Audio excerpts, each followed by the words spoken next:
She wasn't supposed to survive, left to bleed out in total darkness, but she did. Authorities in Dickinson have launched an investigation after an 8-year-old girl was abducted from her home and left for dead in a remote field. I knew I was dying. I could feel my body growing weaker, but inside there was this burning rage. I decided if I was going to die, I would do everything I could to make sure he was found. Jennifer Schuett? Yes. Did you ever have occasion to come in contact with her? Yes. Tell me about that. No.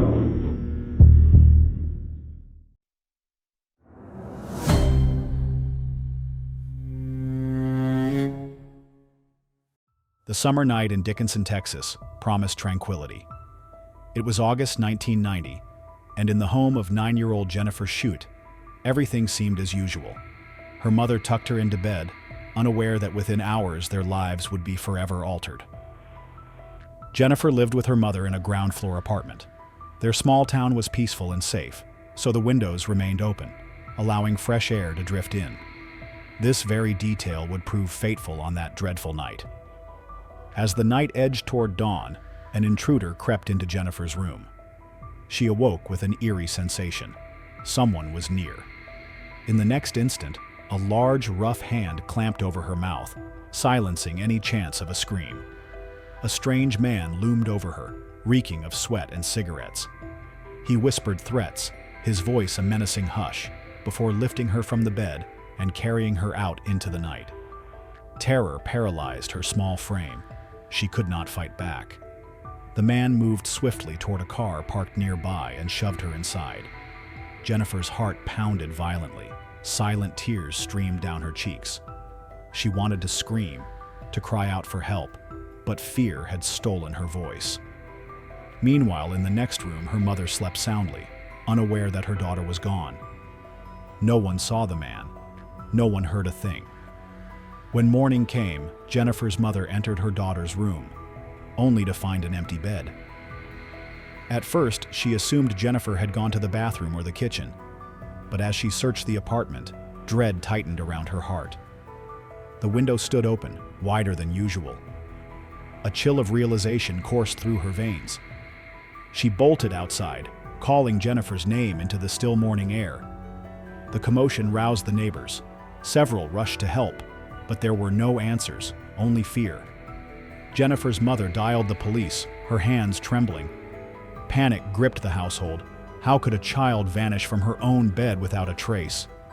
Officers arrived within minutes, scouring the apartment and questioning the neighbors, but no one had heard a cry or seen a shadow move in the dark.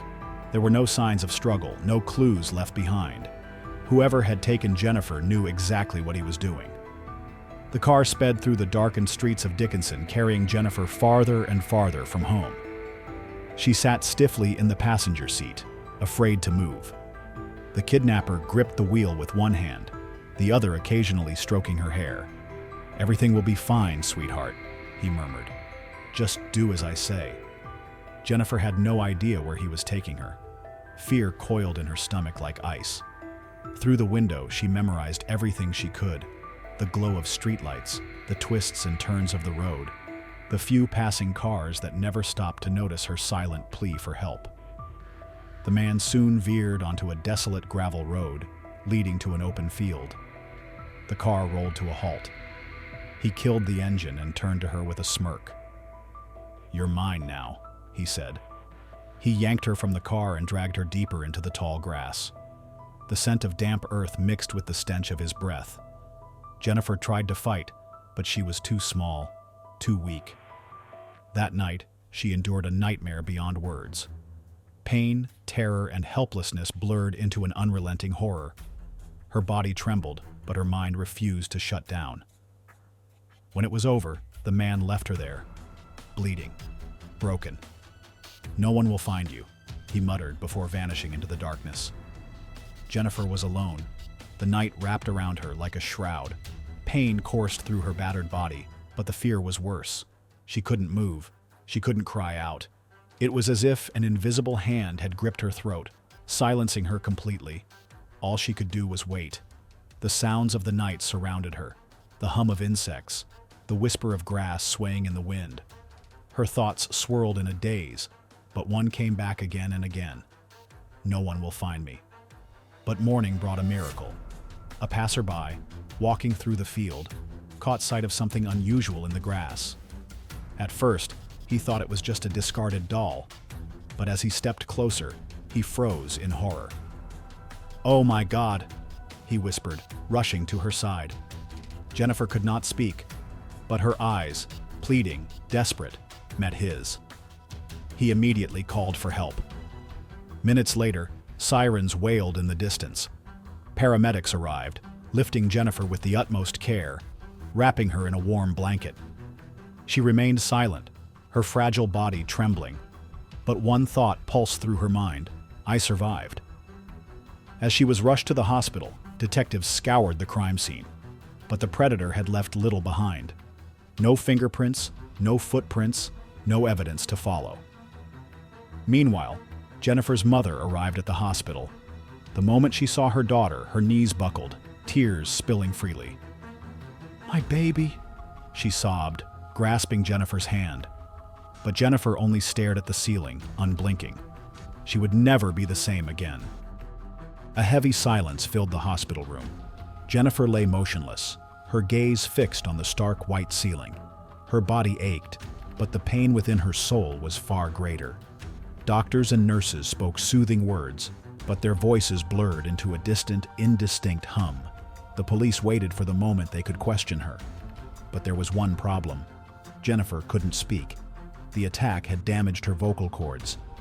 She tried to form words, but only a faint rasp escaped her throat. Yet silence did not mean she had forgotten. A few days later, a detective came to see her. He sat beside her bed, offering a gentle smile. "Jennifer, we want to find the man who did this to you.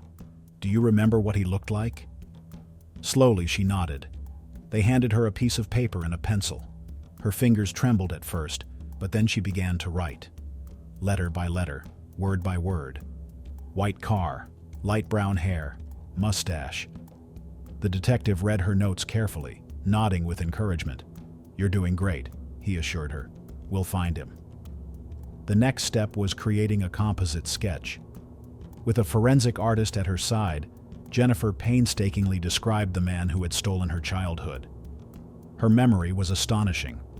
Days had passed, yet she recalled his features in chilling detail. The completed sketch was soon circulated across the state. Now all they could do was wait. But time passed, and no calls came. The kidnapper had vanished as if into thin air. Days turned into weeks, weeks into months. The investigation pressed on, but there were no breakthroughs.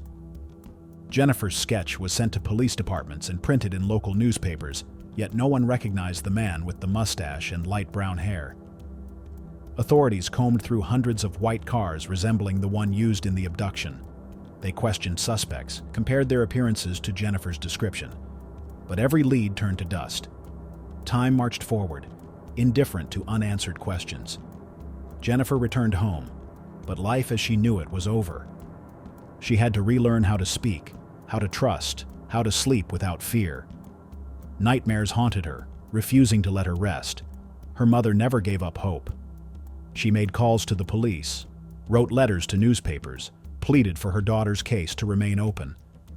"He's still out there," she insisted, "living his life while my little girl wakes up in terror every night." But without new evidence, the case began to grow cold. Years passed. Jennifer grew older, yet the fear never left her. She could still see his face, imprinted on her mind like a scar. She knew that one day the truth would surface. She just had to wait. Years drifted by. Jennifer learned to live with the memories, though they never loosened their grip. Time could not erase the face of her attacker, but law enforcement remained powerless to find him. However, science did not stand still. By the early 2000s, forensic technology had advanced. DNA databases were expanding, offering new hope for cases that had long gone cold. In 2009, detectives reviewing unsolved crimes decided to re-examine the evidence from Jennifer's attack. Biological samples collected from her body were sent for analysis. Weeks later, the results arrived. A DNA match had been found. The genetic profile belonged to a man already in the federal system, a 40-year-old named Dennis Bradford, previously convicted of kidnapping and sexual assault. At the time of the crime, he had lived in the same town as Jennifer, but years later, he had relocated to another state. Detectives wasted no time. After 19 years, Jennifer's attacker was finally identified. When she heard his name, a storm of emotions surged through her. Fear, anger, relief. "I want to look him in the eyes," she said. She had waited nearly 2 decades for this moment. Police officers arrived at a quiet home in North Dakota. Inside, Dennis Bradford was living an ordinary life, unaware that his past had finally caught up with him. When they presented the arrest warrant, he did not resist. He listened in silence, then gave a slow nod. "You found me," he murmured, as if he had always known this day would come. He was extradited to Texas, where he would face trial. By then, Jennifer was 29 years old. She had spent years preparing for this encounter. She had one question: why? But Bradford would never give her an answer. 6 months after his arrest, on the night of May 10, 2010, guards found him dead in his jail cell. He had slit his own throat, escaping justice one final time. When Jennifer heard the news, her reaction was calm. "He ran from justice," she told reporters, "but I won't let him take my story with him." She made a decision. She would speak. She would share her story so that other victims would know that even after years of silence, the truth could still win.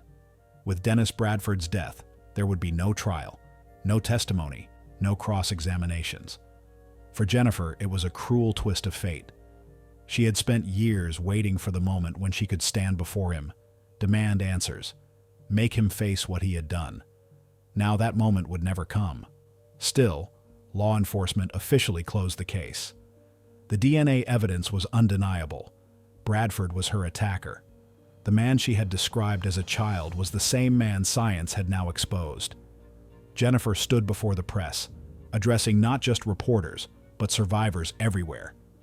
"I am living proof that you can survive the worst. I won't let what he did define my life. He thought he had destroyed me, but he was wrong." She refused to let her pain be in vain. She began working with the police, assisting in investigations and advocating for victims of violent crimes. She told her story so that others would not feel alone in theirs. Though Dennis Bradford had escaped earthly punishment, his name was forever marked in history, not as a free man, but as a monster unmasked. Jennifer, however, was something he could never be: a survivor. With the case officially closed, Jennifer made a choice. She would not live in fear. She was no longer a victim. She began speaking publicly, sharing her journey of survival and justice. She wanted others to understand that even in the face of unimaginable horror, hope could prevail. "I don't want anyone to feel as alone as I did," she told audiences. She built a new life, marrying, finding a career, embracing a future that once seemed impossible. Yet the past lingered, etched into the fabric of her existence. Some nights, she still woke in terror, the memory of that August night pressing against her chest. Some days her voice trembled as she recounted her story, but the most important thing was, she spoke. No evil would ever silence her again. Jessica Marie Lunsford was born on October 6, 1995, in Gastonia, North Carolina, to Mark Lunsford and his wife Angela Bryant. From an early age, the girl displayed a bright, friendly character that won the love of her family and friends. After her parents' divorce, Jessica remained with her father, who played a key role in her life. Mark Lunsford was a caring and devoted father who gave his daughter a lot of attention. Jessica also maintained a close relationship with her paternal grandparents. They often helped Mark raise his granddaughter. When Jessica was around 9 years old, the family moved to Florida, to the small town of Homosassa in Citrus County. There, they settled in a quiet neighborhood known for its peaceful atmosphere and favorable environment for families with children. Jessica attended Homosassa Elementary School and was a good student. Jessica was known for her kindness, curiosity, and sociability. Her smile and sincerity quickly endeared her to those around her. According to her teacher's recollections, she was a diligent and friendly girl who easily got along with her classmates. Jessica was passionate about singing and dreamed of becoming a singer. At home, she often arranged impromptu concerts where she performed for her family. Her favorite singer was Britney Spears, and Jessica loved to copy her moves while singing along to popular hits. Besides music, the girl was interested in animals and dreamed of someday having a dog. The Lunsford family kept cats at home, which Jessica adored. Jessica was especially close to her father. Mark Lunsford, despite his struggles, strived to create comfortable conditions for his daughter.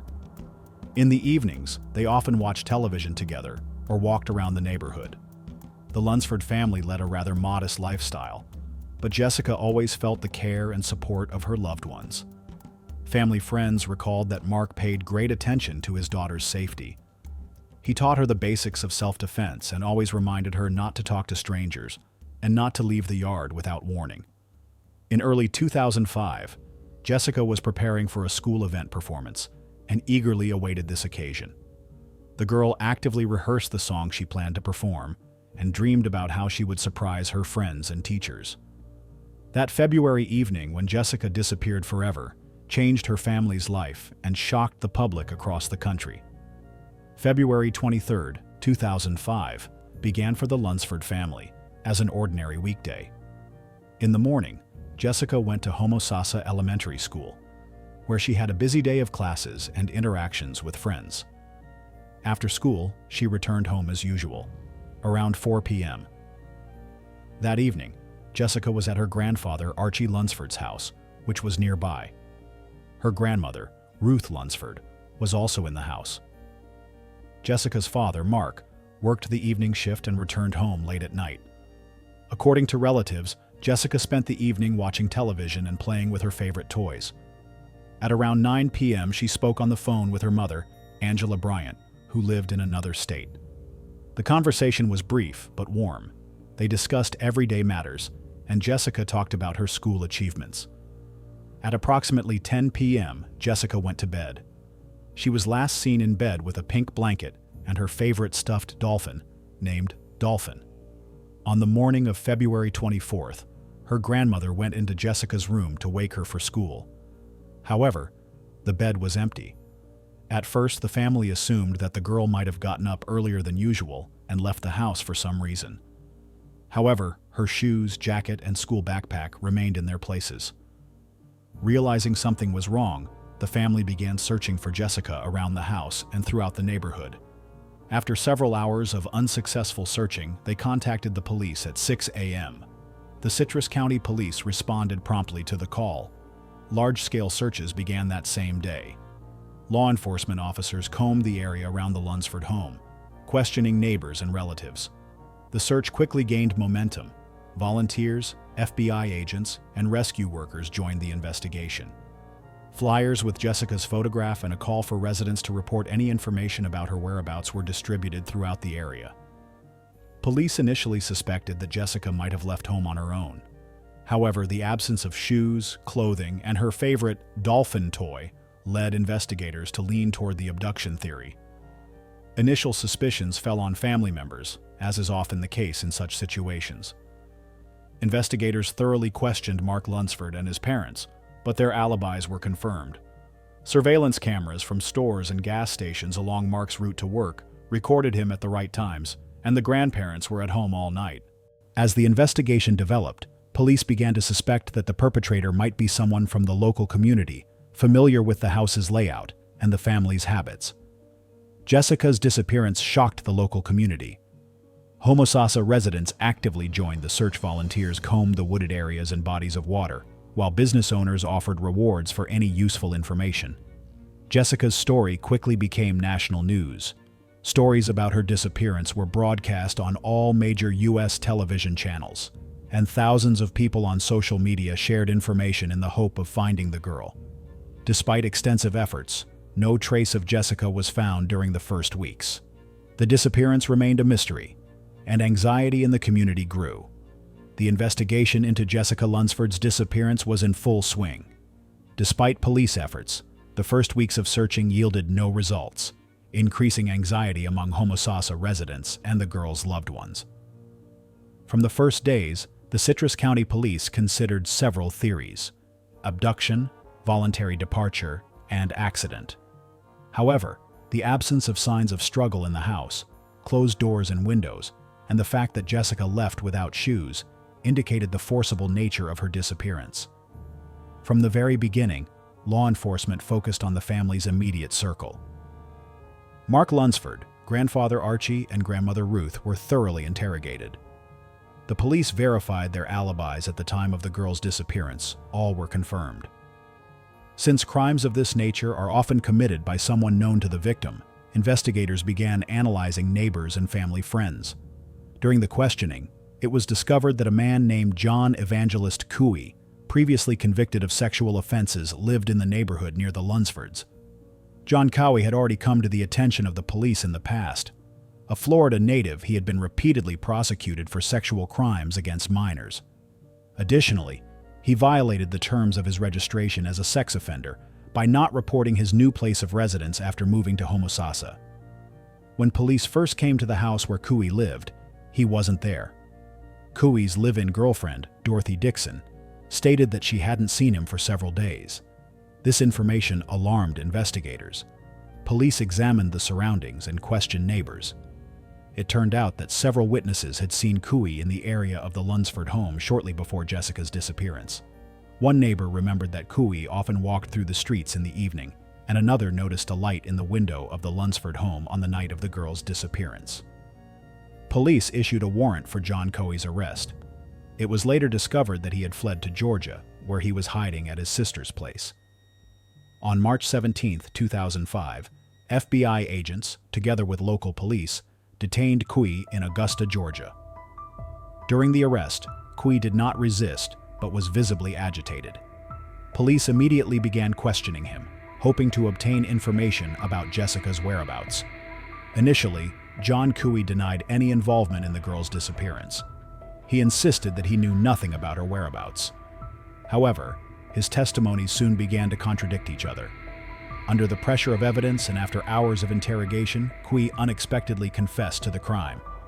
His account shocked not only the investigators, but the entire country. At this moment, the fate of Jessica Lunsford became tragically clear. After being detained in Georgia and undergoing a lengthy interrogation, John Cooey finally confessed to the abduction and murder of Jessica Lunsford. His account was striking in its cruelty and cynicism. According to Cooey's confession, on the night of February 24, 2005, he entered the Lunsford home through an unlocked front door. He claimed that he saw Jessica sleeping and decided to abduct her. Jessica didn't scream because Cooey threatened to harm her if she made noise. Cooey carried the girl to a trailer where he lived with his girlfriend, Dorothy Dixon. The shocking fact was that the trailer was located just a few dozen meters from the Lunsford home. According to Cooey, he held Jessica in his trailer for 3 days. During this entire time, the girl was kept in a closet, tied up, and held in conditions of extreme isolation. When the search for Jessica intensified, Cooey became afraid of being discovered. He decided to get rid of the child. According to him, on February 26th, he forced the girl to climb into a plastic garbage bag, claiming that he was going to hide her so that no one would find her. Inside the bag, the girl was conscious and tried to escape, but Cooey covered the pit with earth, leaving her buried alive near his trailer. Later, the forensic examination confirmed the horrifying details. Jessica did not die immediately, but died of suffocation while inside the plastic bag. The marks on her fingers showed evidence of attempts to escape. After his confession, Cooey showed the police where the girl was buried. On March 19, 2005, Jessica Lunsford's body was found in a shallow grave just a few meters from Cooey's trailer. The girl was wrapped in 2 plastic bags, and beside her was her favorite stuffed dolphin, which she never parted with. This heartbreaking discovery shocked not only the residents of Homosassa, but the entire country. DNA traces found on Jessica's body unequivocally pointed to John Coey's involvement. Hair and fingerprints found in the trailer also confirmed that the girl had been there. A key piece of evidence was a pink blanket belonging to Jessica that was found in Coey's trailer. It contained both her DNA and traces of Coey's biological material, which definitively linked him to the crime. Coey's confession and irrefutable evidence made him the main and only accused in this case. The arrest of John Coey and the shocking details of Jessica Lunsford's murder caused widespread public outcry. The public demanded fair punishment, and the media closely followed the developments. The prosecution brought several serious charges against John Coey: kidnapping of a minor, violent acts against a child, first-degree murder. The Citrus County Prosecutor's Office insisted on the death penalty. Defense attorneys tried to build a defense based on Coey's mental state and insisted that the crime was not premeditated. During trial preparations, it was discovered that Coey was not officially registered as a sex offender in Citrus County because he had not notified authorities of his change of residence. This fact caused public outrage and raised questions about the deficiencies in the monitoring system for such offenders. The trial began in April 2007 and lasted several weeks. During the process, testimonies from dozens of witnesses were heard, including police officers, forensic experts, and members of the Lunsford family. The prosecution presented compelling evidence: Coey's DNA found on Jessica's body and her blanket, Coey's confession, recorded on video testimonies from witnesses who saw Coey in the area of the Lunsford home on the night of the crime. One of the most emotional moments of the trial came when Jessica's father, Mark Lunsford, testified before the court. His account of his daughter and her dreams for the future touched everyone present. Coey, on the contrary, demonstrated calmness and coldness. He refused to testify in court and showed no remorse. On March 7, 2007, the jury found John Coey guilty on all counts. On March 24, 2007, the judge handed down the sentence: death penalty for first-degree murder and life imprisonment, without the possibility of parole for kidnapping and violent acts. When pronouncing the sentence, the judge called Coey's actions inhuman and cruel, emphasizing that the criminal showed exceptional cruelty toward a defenseless child. After the sentencing, Coey filed several appeals, but all were rejected. He remained on death row in Florida. The case of Jessica Lunsford received widespread response in society and influenced the tightening of laws concerning sexual crimes against children. The case of Jessica Lunsford became one of the most resonant crimes against children in the United States. The shocked society demanded stricter legislation to prevent similar tragedies in the future. After the crime was solved, Mark Lunsford actively began advocating for the reform of laws regulating the control of sexual offenders. His efforts quickly found support among politicians, public figures, and ordinary citizens. Soon, the so-called Jessica's Law was passed. This legislative act provided for a minimum punishment of 25 years imprisonment for persons found guilty of violent sexual acts against children under 12 years of age, lifetime supervision using electronic monitoring devices, such as GPS bracelets, for criminals released after serving their sentences. Jessica's Law was first adopted in Florida and subsequently enacted in other U.S. states.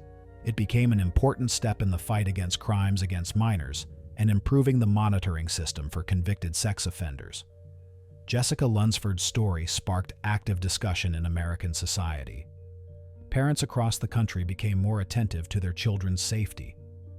Educational programs emerged, teaching children the basics of self-defense and rules for interacting with strangers.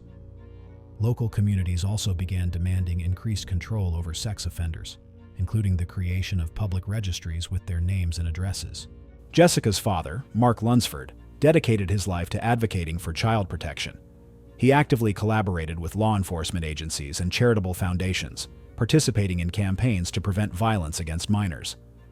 Mark repeatedly appeared on television, telling his daughter's story and calling for vigilance regarding threats that children face. In memory of Jessica, a memorial was established in Homosassa, depicting a smiling girl hugging her favorite stuffed dolphin. This monument became a symbol not only of loss, but also of society's commitment to protecting its most vulnerable members. John Cooey remained on death row in Florida until his death. On September 30th, 2009, he died of natural causes, esophageal cancer. His passing did not evoke sympathy from the public. Many perceived it as a kind of justice for his deeds. Jessica Lunsford's story remains an important reminder of the need to protect children. Jessica's Law became one of the most significant legislative reforms in U.S. criminal law.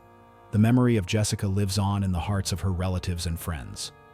Her father continues to speak of her as a kind, cheerful girl whose story, despite its tragic end, helped make the world a little safer. Many years have passed since the tragic death of Jessica Lunsford, but her name continues to resonate in the context of the fight for children's safety and the tightening of laws on sexual crimes.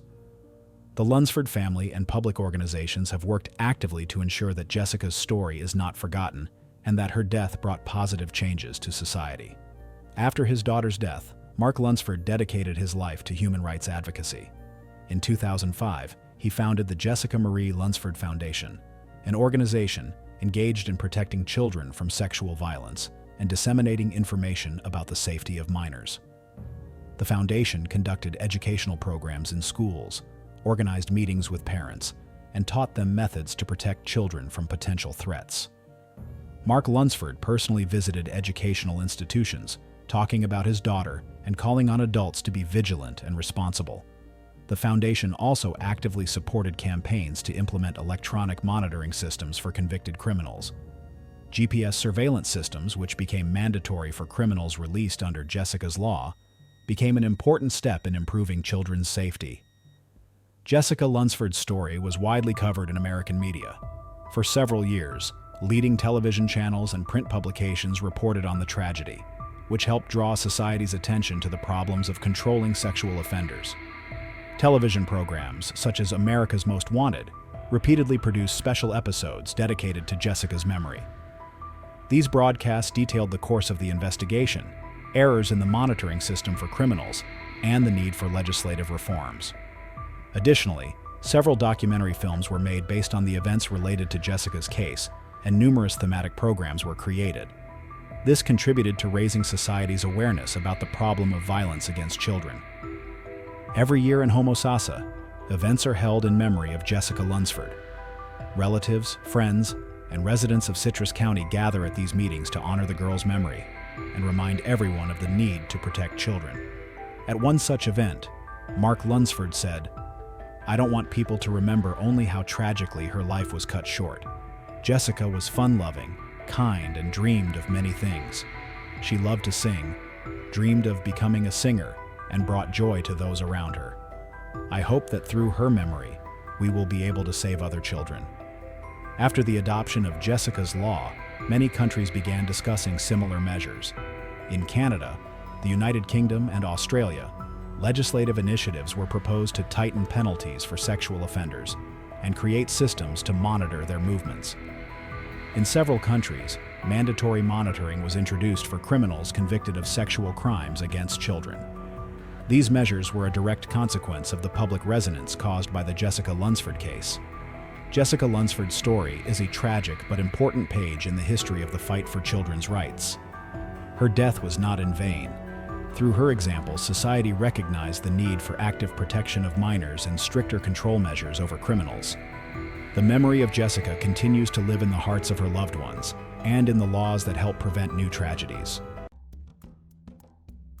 May 14, 2011, in Calgary, Alberta, Canada began as an ordinary Saturday for 6-year-old Micah Jordan.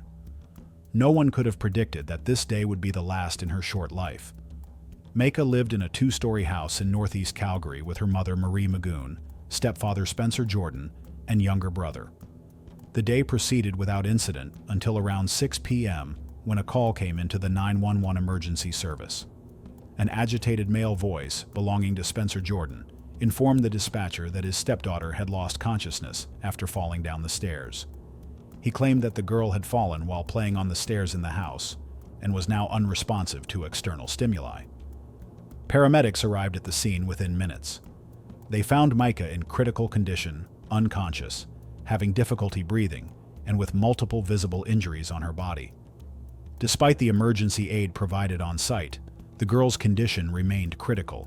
Spencer Jordan and Marie Magoon explained to the paramedics that Micah had been injured accidentally by falling down the stairs in the house. According to them, they heard a noise, and when they approached, they found the girl unconscious at the bottom of the stairs. Marie Magoon kept her distance, appeared confused, and repeatedly mentioned the staircase fall story when asked about what happened. Micah was immediately transported to the Alberta Children's Hospital in Calgary. During transport, paramedics noticed that the nature of the girl's injuries raised serious questions about their origin. Multiple bruises of varying ages, burns, and other signs of trauma were found on the child's body that seemed incompatible with a typical fall downstairs. At the hospital, emergency doctors began intensive resuscitation efforts. During the initial examination, medical staff noted numerous injuries covering a significant portion of Micah's body from head to toe. The nature, location, and age of these injuries immediately aroused suspicions among the medical personnel. Calgary police were notified about the admission of a child with suspicious injuries, and officers were dispatched both to the hospital and the family's residence. Access to the home was restricted to the investigation team only, and evidence collection began. Despite all efforts by the medical team, Micah's condition continued to deteriorate. The internal injuries proved too extensive and serious. At 9:43 p.m. that same day, May 14, 2011, medical staff officially pronounced Micah Jordan dead. From the moment Micah was admitted to the hospital, medical staff experienced growing concern about the nature of her injuries. The emergency department physician on duty, Dr. Elaine Peterson, was the first to express doubts about the accidental fall down the stairs narrative. Her experience suggested that such injuries could not have resulted from a single accident. The basis for these suspicions included the following observations. Micah's body had bruises and hematomas of varying ages, from fresh ones to those that were several weeks old. Particularly alarming were multiple round burns, resembling cigarette marks found on the girl's arms and legs. Evidence of strikes with a hard object was also identified on the child's back and buttocks. Dr. Peterson immediately notified the hospital's senior pediatrician, Dr. James Little, who, after examining the child, agreed with suspicions of possible abuse. The doctors also noted signs of malnutrition. Micah weighed significantly less than normal for her age. Police officers who arrived at the hospital conducted initial questioning of Spencer Jordan and Marie Magoon. Detective Thomas Nelson, the lead officer from the Violent Crimes Investigation Unit, noticed that the girl's parents exhibited strange behavior. Marie was withdrawn and uncommunicative, allowing Spencer to answer most questions. Jordan, in turn, frequently changed details of the fall story, first claiming that Micah fell while walking down the stairs, then saying she fell while trying to slide down the banister.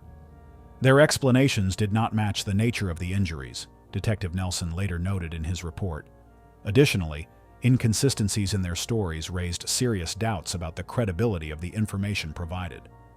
While medical staff fought for Micah's life, another group of police officers arrived at the family's home to inspect the scene.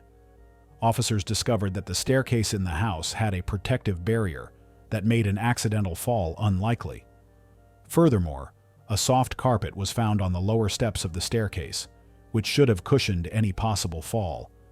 During further inspection of the house, investigators discovered several disturbing details. Micah's bedroom contained a minimal amount of personal belongings and lacked toys typical for a child her age.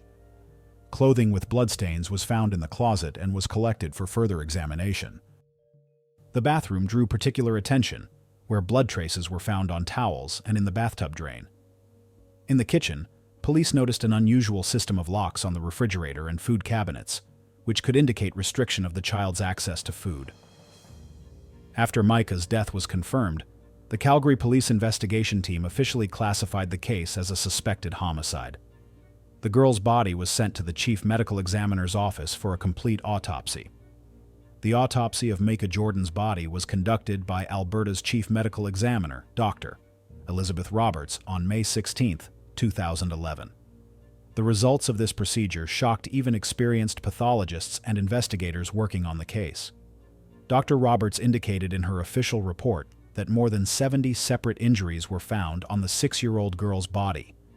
Micah Jordan died from a combination of multiple traumatic injuries sustained as a result of blunt force trauma, inconsistent with an accidental fall, Dr. Roberts concluded. The nature and extent of the injuries indicate systematic abuse over an extended period of time. The medical examiner paid special attention to the mesentery damage, a rare injury that typically occurs with a powerful blow to the abdomen or in car accidents. According to Dr. Roberts, such an injury could only have resulted from a strong and deliberate blow to the abdominal area. Temporal analysis of the injuries showed that some were received hours before death, while others were days or weeks old. This indicated that violence against the child occurred systematically and over an extended period. Toxicological testing revealed no traces of medications or toxic substances in Micah's system, which ruled out accidental poisoning or drug overdose. Additional evidence of prolonged abuse came from radiological examination results, which revealed Harris lines on the long bones, a sign of bone growth arrest often observed in children experiencing chronic stress and malnutrition.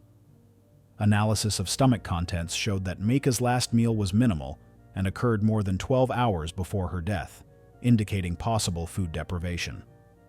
Dr. Adam Clark, a pediatric trauma specialist brought in as an expert on the case, noted, "The injuries discovered in Micah Jordan are absolutely incompatible with the staircase fall version. Even a fall from a significant height could not have resulted in such a combination of injuries. We are dealing with the result of deliberate and prolonged violence." Based on medical evidence, the cause of Micah Jordan's death was officially determined as homicide resulting from multiple traumatic injuries. The medical examiner's conclusion became key evidence refuting the accident version and served as the basis for reclassifying the investigation as homicide. After receiving the autopsy results, Calgary police intensified their investigation. The case was transferred to the Homicide Investigation Department under Detective Sergeant Michael Carter. On May 18, 2011, Spencer Jordan and Marie Magoon were invited to the police station to provide formal statements. During a 6-hour interrogation of Spencer Jordan, investigators noted numerous inconsistencies in his story. Initially, he insisted on the version of Micah falling down the stairs, but when presented with medical evidence contradicting this version, Jordan changed his testimony. "Perhaps she fell several times over the past few weeks. Children often fall and get hurt," he stated, trying to explain the multiple injuries of varying ages on the girl's body.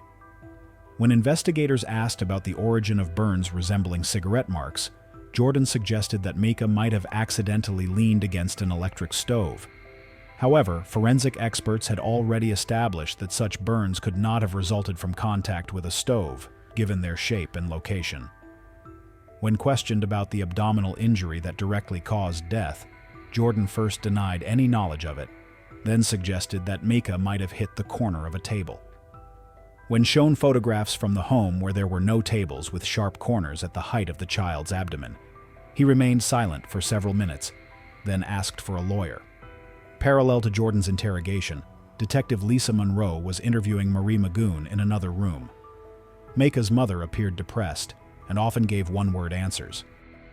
When asked if she had ever seen Spencer harm her daughter, Magoon evasively replied, "He's strict but fair.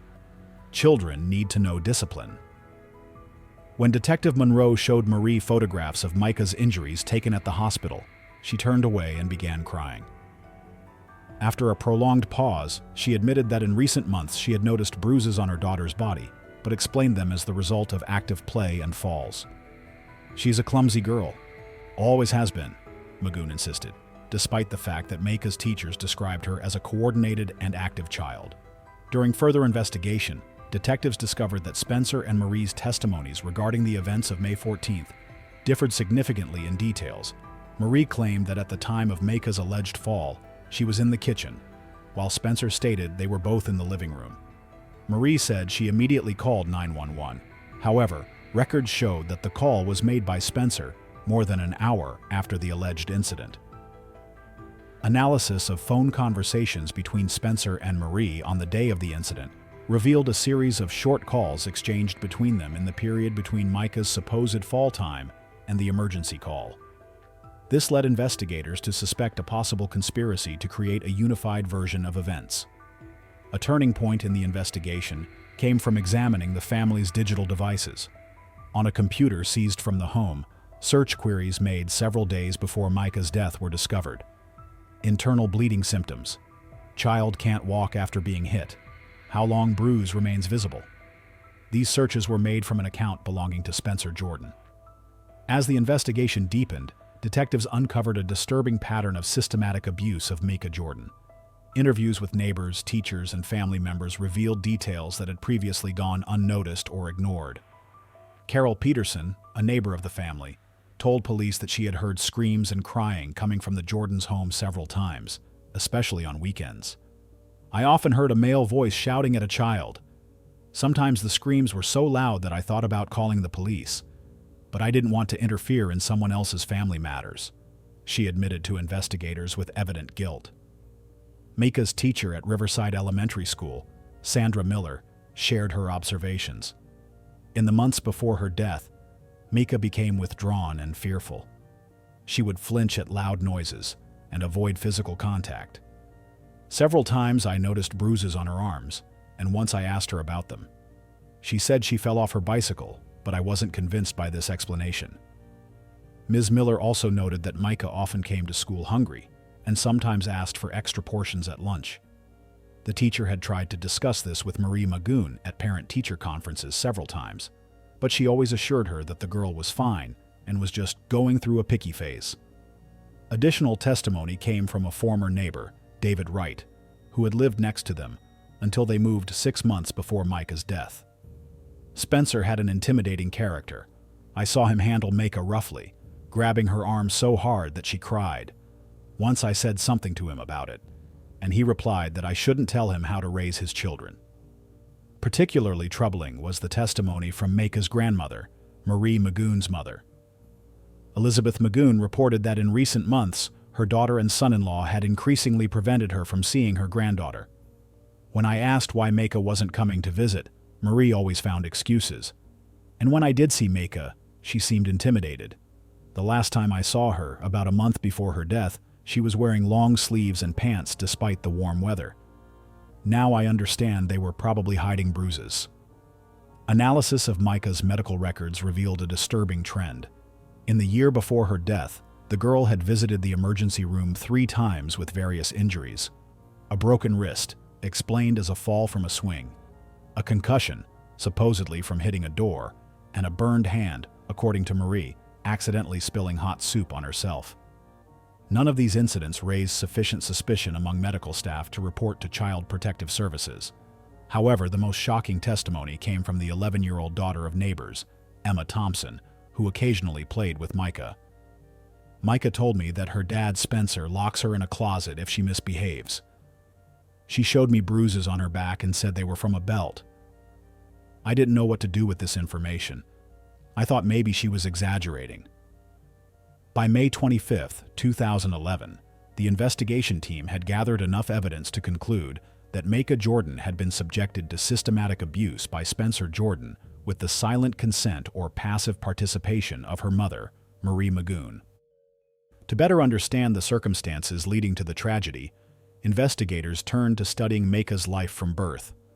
Micah Emily Jordan was born on February 1, 2005 in Edmonton, Alberta.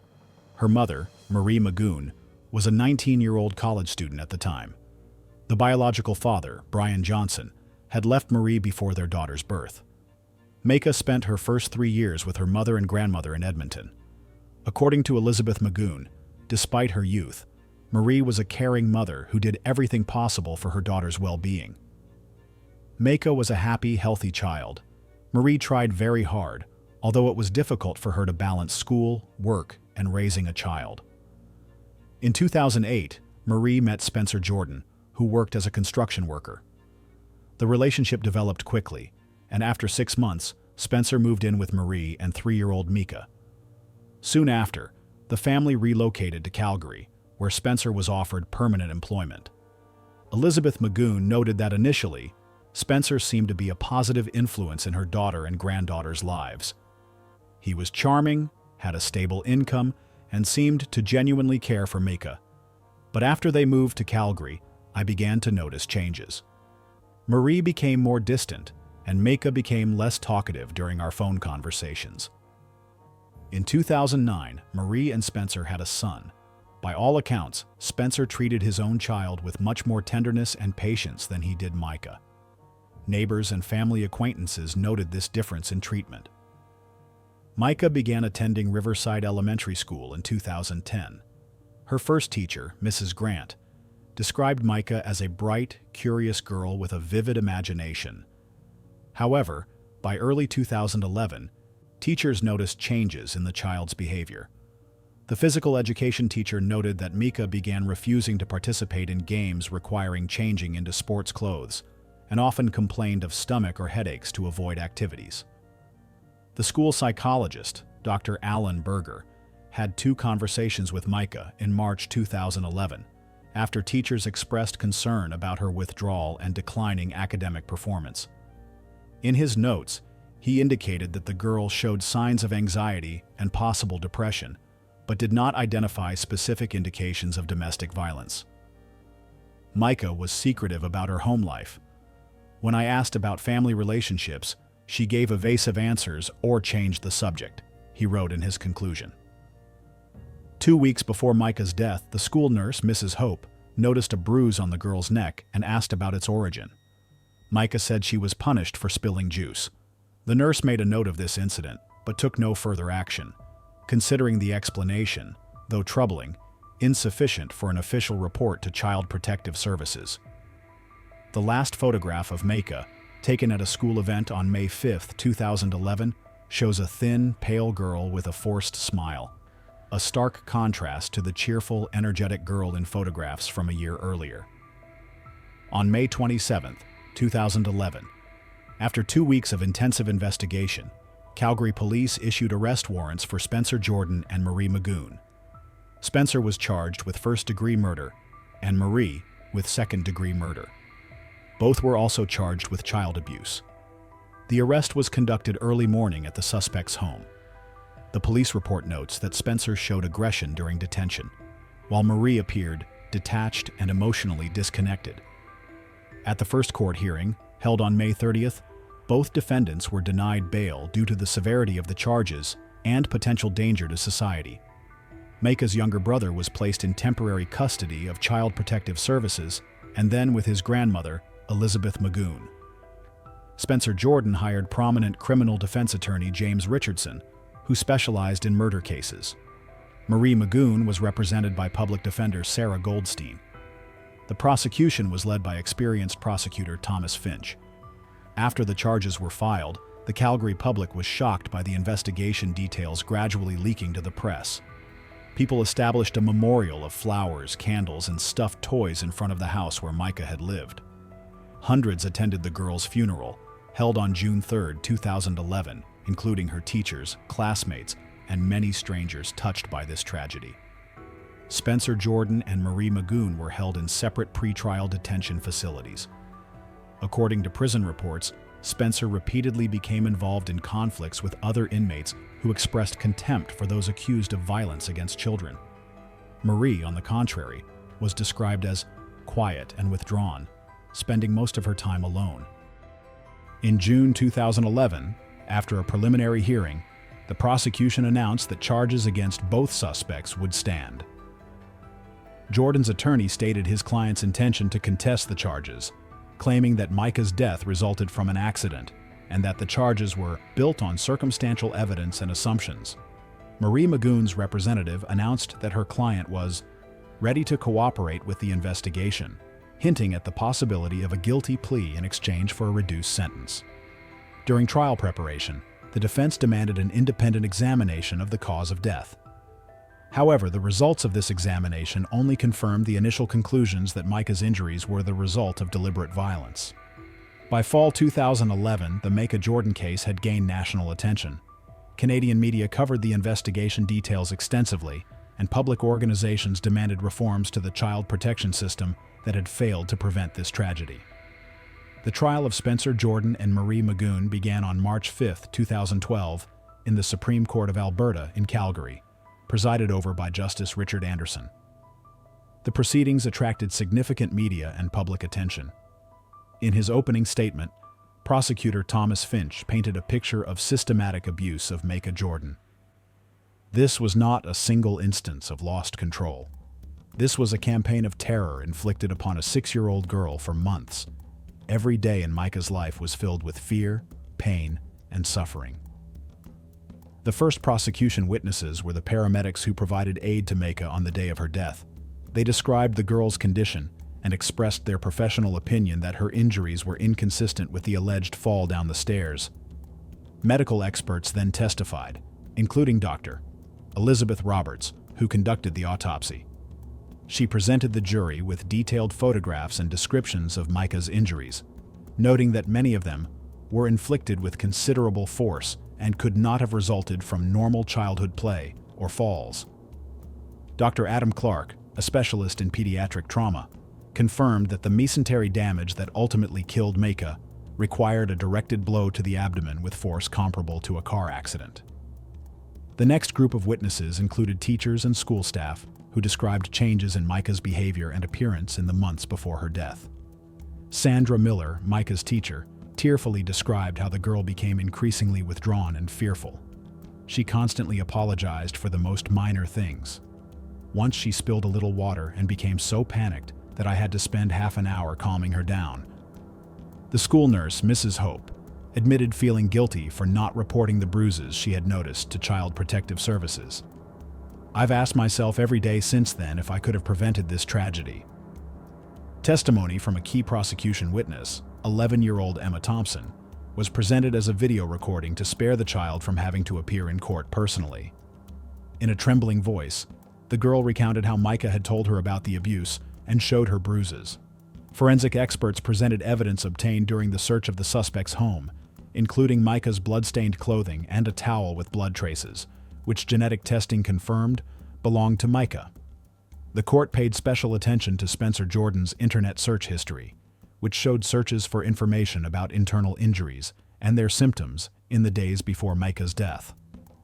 A digital evidence expert confirmed these searches were made from Jordan's personal computer. Spencer Jordan's defense strategy focused on attempting to question the causal relationship between his client's actions and Micah's death. Attorney Richardson brought in an alternative medical expert, Dr. Philip Gray, who suggested that some of Micah's injuries could have resulted from a rare bone disease. However, under cross-examination, Dr. Gray admitted that even such a condition could not explain most of the injuries found on the girl's body. Marie Magoon's attorney chose a different strategy. She presented Marie as a victim of domestic violence, intimidated and controlled by Spencer Jordan. The defense called witnesses who described Jordan as a dominating and controlling partner. A former colleague of Marie's testified that she had noticed bruises on Marie's arm several times, which she explained as accidentally bumping into furniture. Marie Magoon decided to testify in her own defense. She admitted knowing about Spencer's abuse of Micah, but claimed she was afraid to intervene for fear of violence from him. "I didn't know how to protect my daughter. I was afraid that if I tried to leave or tell anyone, he would cause us even greater harm," she said tearfully. Under cross-examination by Prosecutor Finch, however, Marie admitted she never sought help, never attempted to contact police or Child Pro. Under cross-examination by Prosecutor Finch, however, Marie admitted she never sought help, never attempted to contact police or Child Protection Services, even when Spencer was away from home. She also could not explain why she didn't seek medical attention for Micah when she suffered serious injuries. Spencer Jordan refused to testify in court, exercising his constitutional right not to testify against himself. After a 3-week trial and 2 days of deliberation, the jury delivered its verdict on March 29, 2012. Spencer Jordan was found guilty of first-degree murder, and Marie Magoon was found guilty of second-degree murder. Both were also convicted of child abuse. Judge Anderson set the sentencing date for April 11, 2012. Until that time, the convicted remained in custody. Before sentencing, the court heard victim impact statements from those close to Micah. Elizabeth Magoon, the girl's grandmother, delivered an emotional speech. "Micah was the light in my life. She was a bright, loving child who wasn't given the chance to grow up. I haven't just lost a granddaughter, but I feel I've lost a daughter who allowed this to happen. A representative from Maika's school spoke about how her death affected teachers and classmates. Children still ask why Maika doesn't come to school anymore. How do you explain to 6-year-old children that the adults who were supposed to care for their friend caused her such pain? On April 11, 2012, Judge Anderson announced the sentences. Spencer Jordan was sentenced to life imprisonment without the possibility of parole for 25 years for first-degree murder and an additional 10 years for child abuse, with the terms to be served consecutively. Marie Magoon was sentenced to 20 years imprisonment for second-degree murder and 5 years for child abuse, with the terms to be served concurrently. In delivering the sentence, Judge Anderson noted, "This is one of the most heartbreaking cases of child abuse I have had to consider in my career." Maika Jordan was subjected to systematic violence over an extended period, and no one came to her aid. Spencer Jordan demonstrated exceptional cruelty toward a defenseless child, and Marie Magoon, who should have protected her daughter, chose inaction and silent complicity. Attorneys for both convicted individuals announced their intention to file appeals. However, the Alberta Court of Appeal rejected them in December 2013, leaving the sentences unchanged. The tragic death of Maika Jordan led to significant changes in the child protection system in the province of Alberta and across Canada. In September 2012, the government of Alberta initiated a formal inquiry that revealed serious failings in social services, healthcare, and education. A commission led by Justice Margaret Clinton found a lack of effective information sharing between agencies, inadequate training, and ineffective protocols for responding to reports of possible abuse. As a result, a set of reforms called the Miki Act was developed. It included a single information system, mandatory training for professionals, increased funding for child protective services, and mandatory reporting of suspicious injuries. If these measures had existed earlier, perhaps Maika would be alive today, said Alberta Children's Minister Deborah Young. We can't bring Maika back, but we can protect other children from a similar fate. Maika's grandmother, Elizabeth Magoon, established a charitable foundation in her granddaughter's name, and in 2014, the Maika House Center opened in Calgary, a place where children affected by abuse receive comprehensive care. The medical community has also responded by developing new guidelines to identify signs of child abuse. Statistics showed a decrease in severe child abuse cases in the following years. In 2016, a memorial bench was placed in Calgary's Riverside Park with the inscription, "In memory of Maika Jordan, 2005 to 2011. Her short life taught us that protecting children is everyone's responsibility. Today, Spencer Jordan is serving a life sentence at Edmonton Max Prison, and Marie Magoon is at Fraser Valley Women's Correctional Center. Her petition to have her sentence reviewed in 2019 was denied. Maika's younger brother is being raised by his grandmother, who is doing her best to ensure the boy grows up in an atmosphere of love, and tells him about his sister, who loved butterflies, swings, and bright colors. As Judge Clinton concluded, the system failed Maika Jordan, but her death can save many other children if we learn the right lessons from this tragedy.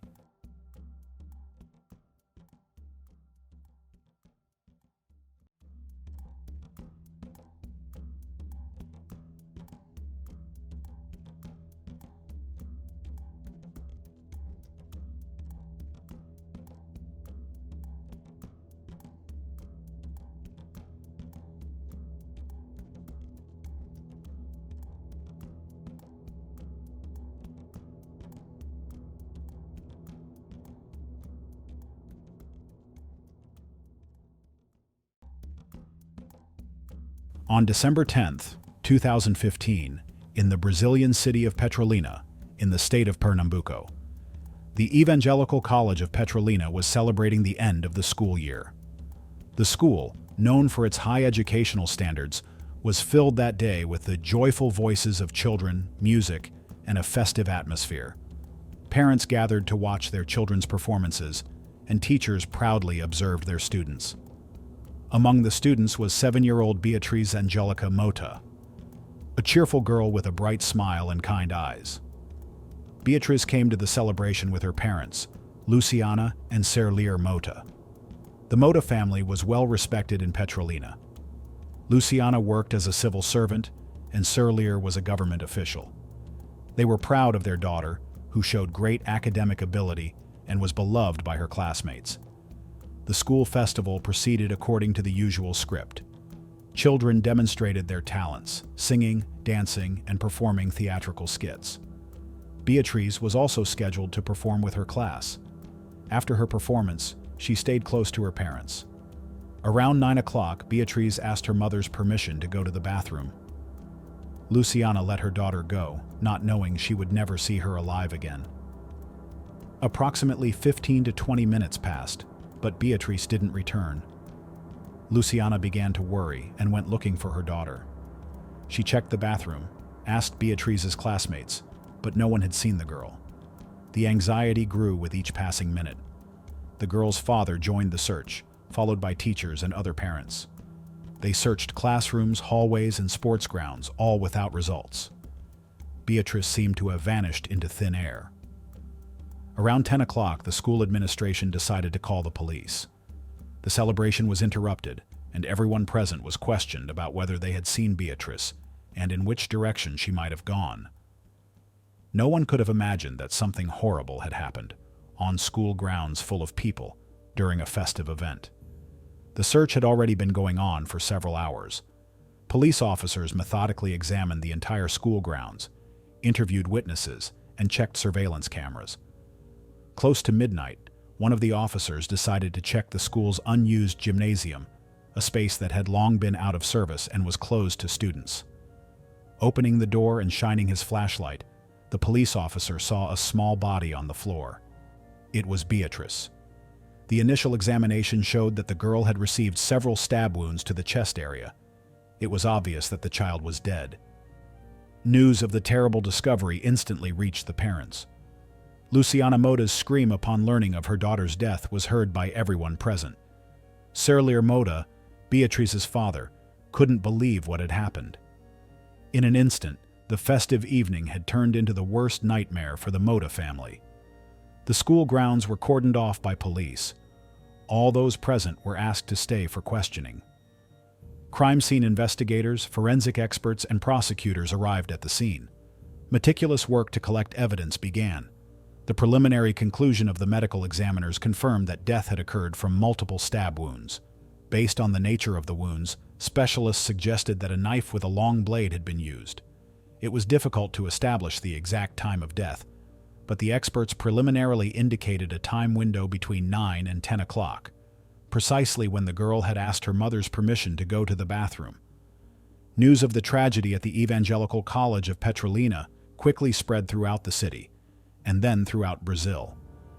The brutal murder of a child within the walls of an educational institution shocked the public. People couldn't understand how something like this could happen in a school full of people during a festive event.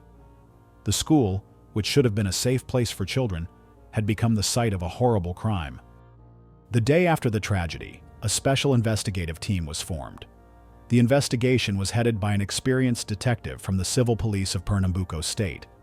The investigators faced a difficult task: to find a killer who had committed a crime in a crowded school where there were hundreds of potential witnesses. First, everyone who had been present at the school festival was interviewed: teachers, technical staff, parents, students. The investigators tried to reconstruct the chronology of events, to find out who had last seen Beatrice, who could have been near the unused gymnasium. Checking the surveillance camera footage didn't yield significant results.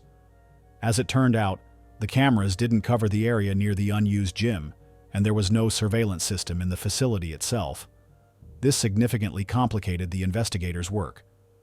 During the inspection of the crime scene, forensic experts found several important pieces of evidence: blood traces, fingerprints, fabric fibers.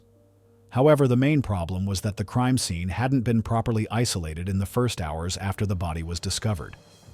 Many people, police officers, medics, school staff, had entered the premises, potentially compromising the integrity of the evidence. The investigators considered several versions of what had happened.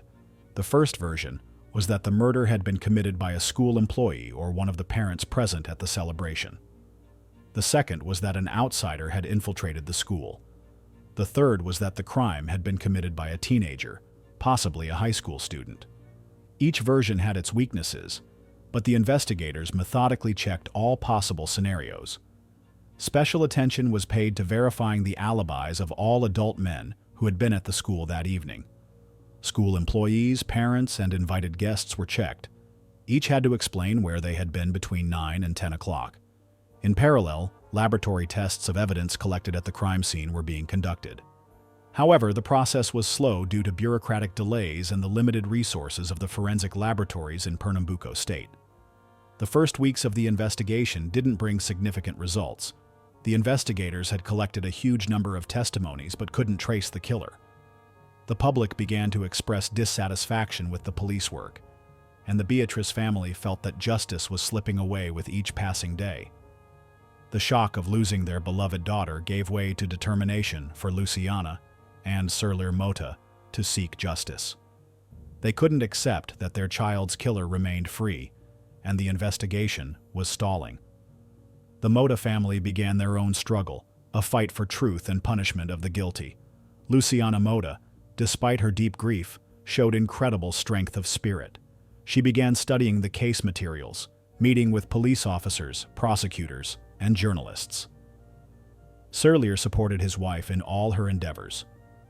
Together, they founded the Justice for Beatrice movement, Justiça por Beatrice, which quickly attracted public attention. Social media became a powerful tool in their fight. The movement's Facebook page gained thousands of followers in a short time. People from all over Brazil expressed support for the family and demanded that the investigation be expedited. The hashtag #Justiça por Beatrice became popular in the Brazilian segment of Twitter.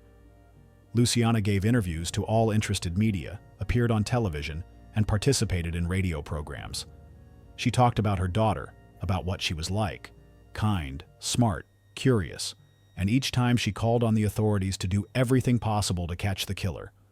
The Mota family organized peaceful demonstrations in Petrolina, drawing attention to the case. Hundreds of people took to the streets with portraits of Beatrice and placards demanding justice. The public movement grew, but the official investigation seemed to be treading water. Several months after the tragedy, Luciana and Sirlir Mota faced their first serious disappointments. They discovered that many pieces of evidence had been collected with violations of procedural norms. Some potential witnesses had not been properly questioned, and versions that seemed promising to the family had not received due attention from investigators. We realized that if we just wait for results from the police, we would never know the truth, Luciana said in one interview. So we decided to fight ourselves, not for revenge, but for justice. So that Beatrice's memory would live on, so that her death would not be in vain, so that other children would be safe. Their fight was long and difficult. They faced indifference from officials, bureaucratic obstacles, and threats. But Beatrice's parents didn't give up. Their Justice for Beatrice movement became a symbol of the fight against injustice and impunity in Brazil. A year after the tragedy, the investigation into Beatrice Mota's murder had not advanced. The initial investigative team was disbanded, and the case was transferred to other detectives. The new investigators started almost from scratch, studying the collected materials and trying to find overlooked leads. The leadership of the Pernambuco police changed, and new approaches and a fresh perspective on the case were promised. However, this did not bring substantial results. Criticism of the police work from the public and the media grew. Journalists pointed out numerous mistakes and omissions in the investigation. One of the main problems was the improper preservation of evidence from the crime scene. Because the place where the body was found had not been properly isolated in the first hours, many potentially important pieces of evidence were destroyed or contaminated.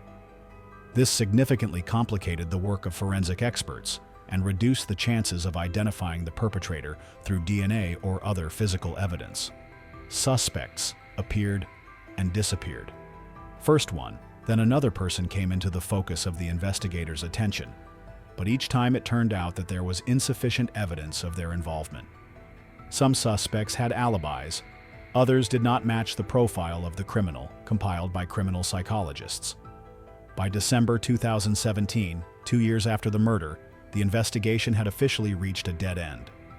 The Pernambuco police acknowledged that they could not establish the identity of the killer despite all efforts made. The case remained open, but active investigation was effectively suspended. This caused a new wave of public outrage. The Justice for Beatriz movement, led by the girl's parents, organized a large-scale protest in Petrolina. Thousands of people took to the streets, demanding the resumption of active investigation and the involvement of federal resources. Luciana Mota, in her speech at the rally, said, "2 years have passed, and my daughter's killer is still free. Perhaps he walks the same streets as we do. Perhaps he sees our protests and laughs at the powerlessness of the police. But I promise that I will not give up until justice prevails." By 2019, after 4 years of fruitless investigation at the state level, it became obvious that the intervention of federal authorities was necessary. The Beatriz family, supported by the public movement and some politicians, began a campaign to transfer the case to the Federal Police of Brazil. The process was complex and lengthy. There were legal obstacles to transferring the case to the federal level, as murder was considered a crime under state jurisdiction. Special grounds were required for the federal police to take control of the investigation. Luciana and Serlier Mota met with senators, deputies, ministers, trying to gain their support. They collected more than 100,000 signatures on a petition to transfer the case to federal authorities. The Justice for Beatriz movement organized protest actions not only in Petrolina, but also in the capital of Brazil, Brasilia. The media played a significant role in this struggle. Journalists conducted their own investigations, revealed mistakes made by the state police, and drew attention to the case at the national level. Documentaries and series of reports appeared, dedicated to Beatriz's murder and her family's fight for justice. In 2021, after a long legal battle and under public pressure, the decision was made to transfer the case to the Federal Police of Brazil. This was a significant victory for the Mota family and all who supported their struggle. "This is not the end of the road, but only its beginning," Luciana Mota told journalists after the announcement of the transfer. "But now we have hope. Hope that federal investigators will be able to do what the state police could not find my daughter's killer." The Federal Police of Brazil had greater resources, better forensic laboratories, and more experienced investigators. A special unit was formed to investigate this high-profile case, which by that time had become a symbol of the fight for justice in Brazil. The federal police began the investigation with a clean slate. All previously collected materials were carefully reviewed, analyzed, and systematized. The investigators discovered numerous omissions in the work of the state police, unexplored versions, and unquestioned witnesses. Special attention was paid to forensic evidence. The federal police had more modern technologies and methodologies, which allowed them to take a fresh look at the collected evidence. Repeat examinations of DNA materials, fingerprints, and clothing fibers found at the crime scene were conducted. The investigators re-interviewed key witnesses, teachers, parents, students who had been present at the school festival on the day of the murder. Some details, previously overlooked, now came to light. Particular attention was paid to those who might have seen Beatriz after she had asked to go to the bathroom. One of the new directions of the investigation was checking all persons who had access to the school grounds, including technical staff, security, and temporary workers. Their backgrounds, possible criminal connections, and behavior before and after the murder were checked. In parallel, work was being done to create a psychological profile of the killer. Forensic experts analyzed the nature of the crime, the characteristics of the wounds, the choice of location and time of the attack. This allowed them to narrow the circle of suspects and focus on individuals who match certain behavioral characteristics. By the end of 2021, the investigators had their first serious leads. DNA analysis conducted in the laboratories of the federal police using the latest technologies made it possible to identify genetic material that could belong to the perpetrator. This information became key for the further investigation. Luciana and Serlier Mota were in constant contact with federal investigators. They regularly received updates on the progress of the investigation, although many details were not disclosed to them for reasons of secrecy. but even the limited information gave hope that justice would finally prevail. After so many years of disappointment, we finally see light at the end of the tunnel, Luciana said in an interview. Federal investigators are doing what should have been done from the beginning. They are leaving no stone unturned, checking every detail. And I believe they will find my daughter's killer. The year 2022 became a turning point in the investigation of the Beatrice Mota case. Federal investigators, studying the case materials and conducting new examinations, discovered previously unnoticed evidence that pointed to a specific suspect. It turned out to be Marcelo Ran, a man who, on the day of the murder, had worked as a temporary employee at the school, helping to organize the celebration. Repeated DNA analysis, found on Beatrice's clothing, with high probability pointed to Ran. In addition, investigators established that the suspect did not have a solid alibi for the time of the murder. In his initial testimony, he claimed that he had been in another part of the school, but new witness testimonies refuted this version. Additional evidence was obtained after analyzing Marcelo Ran's phone conversations and social media activity. It turned out that after the murder, he had suddenly changed his behavior, deleted his social media accounts, changed his phone number, and even moved to another city. Ran's psychological profile also matched the criminal profile compiled by experts. He was found to have tendencies toward violence, problems with anger control, and his past revealed episodes of cruel treatment of animals, a known precursor to more serious crimes. As evidence accumulated, investigators began to lean toward the version that Ran had not acted alone. Analysis of the crime scene and the nature of the wounds indicated the possible participation of at least one more person. Several of Ran's acquaintances who had also been present at the school celebration that fateful day came into the police's field of vision. In early 2023, investigators had accumulated enough evidence to request a warrant for the arrest of Marcelo Ran and several of his alleged accomplices. The federal judge, after reviewing the presented evidence, issued the warrants. Luciana and Serlir Mota were informed about the impending arrests. After 7.5 years of fighting, justice was finally beginning to prevail. But Beatrice's parents understood that the arrest of the suspects was only the beginning of a lengthy legal process, and there was still a long way to go before the final verdict of the court. In June 2023, special operations to detain suspects in the murder of Beatrice Mota were carried out simultaneously in several Brazilian cities.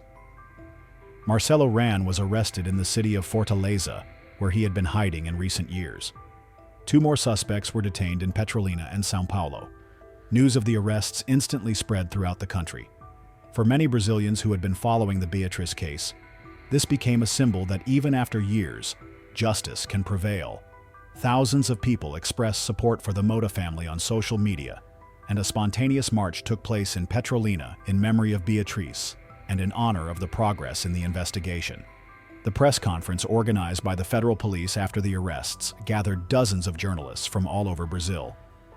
The head of the investigative team told about the key evidence that had led to the identification of the suspects, but many details of the investigation remained classified until the start of the trial. This is the result of the painstaking work of our investigators, forensic experts, and analysts, the federal police representative stated. But it is also the result of the tireless struggle of Beatrice's family and public support that did not allow this case to be forgotten. Luciana and Serlir Mota made an emotional statement after the arrests. "Today, our daughter can finally find peace," Luciana said with tears in her eyes. "For 7.5 years, we fought for this day. We didn't know if it would ever come, but we never lost hope and never stopped fighting." During preliminary interrogations, Marcelo Ran denied his involvement in the murder, despite compelling evidence. The 2 other suspects also refused to admit guilt. All 3 were charged with premeditated murder with aggravating circumstances, which under Brazilian law can be punishable by imprisonment for up to 30 years. The investigation continued even after the arrests. Investigators were looking for additional evidence, questioning new witnesses, conducting examinations. Prosecutors were preparing for the upcoming trial, which promised to be one of the most high-profile in Brazilian history. The trial for the murder of Beatrice Mota began in late 2023 and attracted unprecedented attention from the public and the media. Given the public resonance of the case, special security measures were taken. Enhanced security at the courthouse, thorough screening of all attendees, and limited press access. Marcelo Ran and his two alleged accomplices were officially charged with the premeditated murder of a minor with extreme cruelty. All three denied their guilt, insisting that the evidence against them was either fabricated or misinterpreted. The prosecution presented an impressive volume of evidence to the court: results of DNA testing, witness testimonies, surveillance camera footage, analysis of phone conversations, and psychological evaluations of the accused. Special attention was paid to the motive for the crime, which still remained not entirely clear. According to the prosecution's version, Rand's primary motive was sexual, although the investigation found no evidence of sexual assault on Beatrice. It was assumed that the girl had accidentally discovered Rand in the unused gym when he was engaged in something illegal, and he killed her so she couldn't tell anyone about it. The defense of the accused was built on undermining confidence in the collected evidence.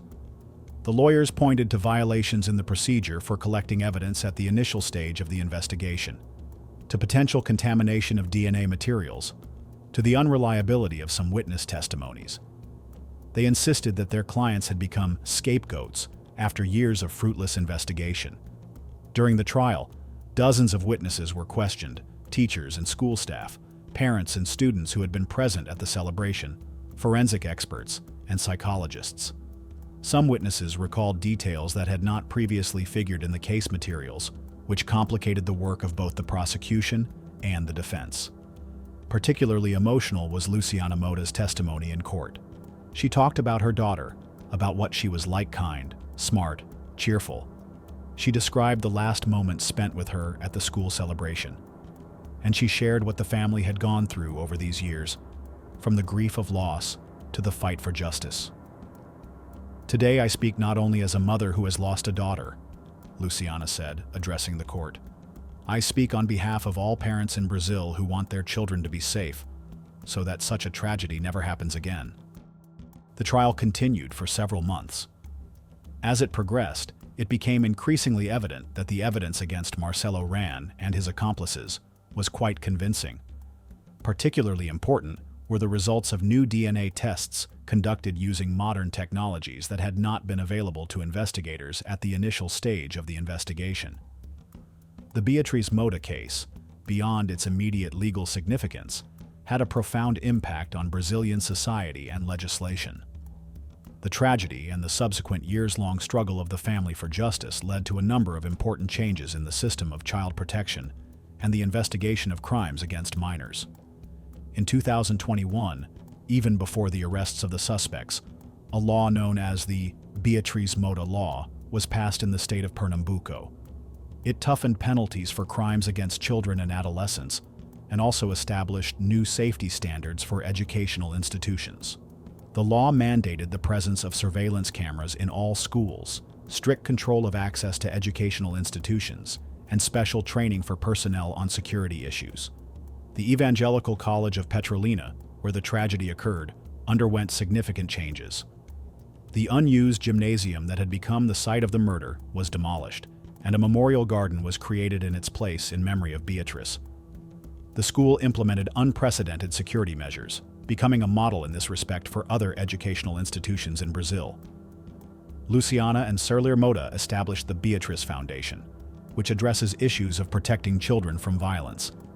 The foundation conducts educational programs, provides psychological support to children who have suffered from violence in their families, and lobbies for legislative changes at the federal level.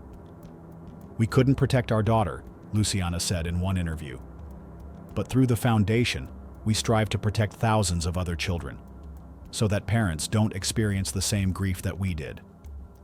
The Justice for Beatrice movement, which began as a local initiative of the parents, grew into a national movement against violence toward children. It united thousands of activists throughout Brazil, drew attention to problems of child safety, and became a symbol of civic activity and persistence in early 2024. The court delivered its verdict in the case of Beatrice Moda's murder. Marcelo Ran was found guilty of murder with extreme cruelty and sentenced to 30 years in prison, the maximum term provided for by Brazilian legislation. His two accomplices received shorter terms, 24 and 18 years respectively, for complicity in the crime. The verdict was met with relief by Beatrice's family and thousands of people who had been following the trial. However, the lawyers for the convicted immediately declared their intention to appeal the court's decision, which meant that the legal battle was not yet over. "This is not the end of the road," Luciana Moda said after the pronouncement of the verdict. "But it is an important step toward justice. We will continue to fight, no matter how long it takes." Despite the verdict, many questions remain unanswered. The motive for the murder was not fully clarified during the trial. Marcelo Ran never admitted his guilt and did not explain why he committed this terrible crime against an innocent child. The Beatrice Moda case has become a symbol of both the tragic failure of the child protection system and the power of parental love and public solidarity. It showed how ordinary people can fight against injustice and achieve changes that seemed impossible. Today, if you visit Petrolina and enter the memorial garden on the grounds of the Evangelical College, you will see a beautiful statue of a little girl with a book in her hands. This is a monument to Beatrice, a girl whose life was so cruelly cut short, but whose legacy continues to live on. Every day, people come to the monument leaving flowers, toys, notes. School children, their parents, tourists, passers-by. Many of them never knew Beatrice personally, but her story touched their hearts. Luciana and Serler Moda continue their work through their daughter's foundation. They speak at conferences, meet with politicians, and support other families who have lost children to violence. Their fight for justice for Beatrice has grown into a broader mission to create a world where every child can feel safe. "Sometimes I feel that Beatrice is next to me," Luciana once confessed. "And in these moments, I promise her that I will never stop fighting, not just for her, but for all children who need protection." This is a promise I intend to keep. The story of Beatrice Moda and her family's fight for justice remains unfinished, but already it has become a powerful reminder that even in the darkest situations, the light of truth can ultimately prevail, and that the memory of an innocent victim can become a catalyst for positive changes in society. On the Canary Island of Tenerife, where the sun shines year-round and tourists enjoy their vacations, lived a family that outwardly seemed ordinary and happy. Tomás Antonio Gimeno González, a local entrepreneur, and Beatrice Zimmermann, of German origin, met as often happens on resort islands. Their relationship led to the creation of a family and the birth of two daughters. Olivia, the older daughter, was born in 2014. 2 years later, in 2016, the younger daughter Anna was born. The family lived in Santa Cruz de Tenerife, the capital of the island. Tomás had several sources of income, including a real estate rental and management business, and he also managed an agricultural enterprise. Beatrice devoted much of her time to raising the children and gradually integrated into the local community. The girls grew up in conditions of material well-being. They attended a private school and participated in various activities available to children their age on the island. Olivia, the elder, was serious and responsible beyond her years, while Anna was a typical cheerful and playful younger child, constantly striving to emulate her older sister. However, behind the outward prosperity, growing problems in the couple's relationship were hidden. By 2020, their marriage had completely fallen apart. The separation was not peaceful, but for the sake of the children, the parents tried to maintain the appearance of a civilized relationship.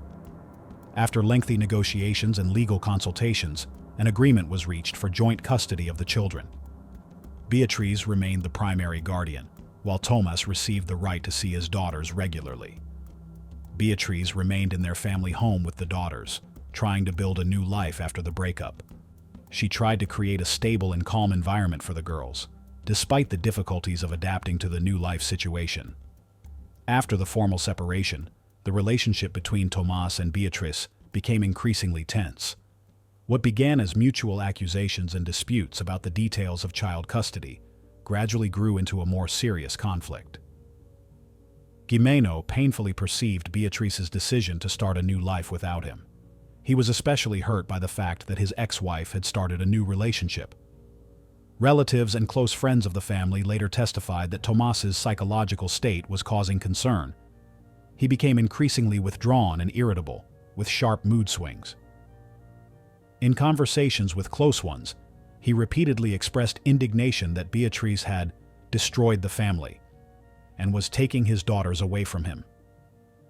In the first months of 2021, the situation continued to deteriorate.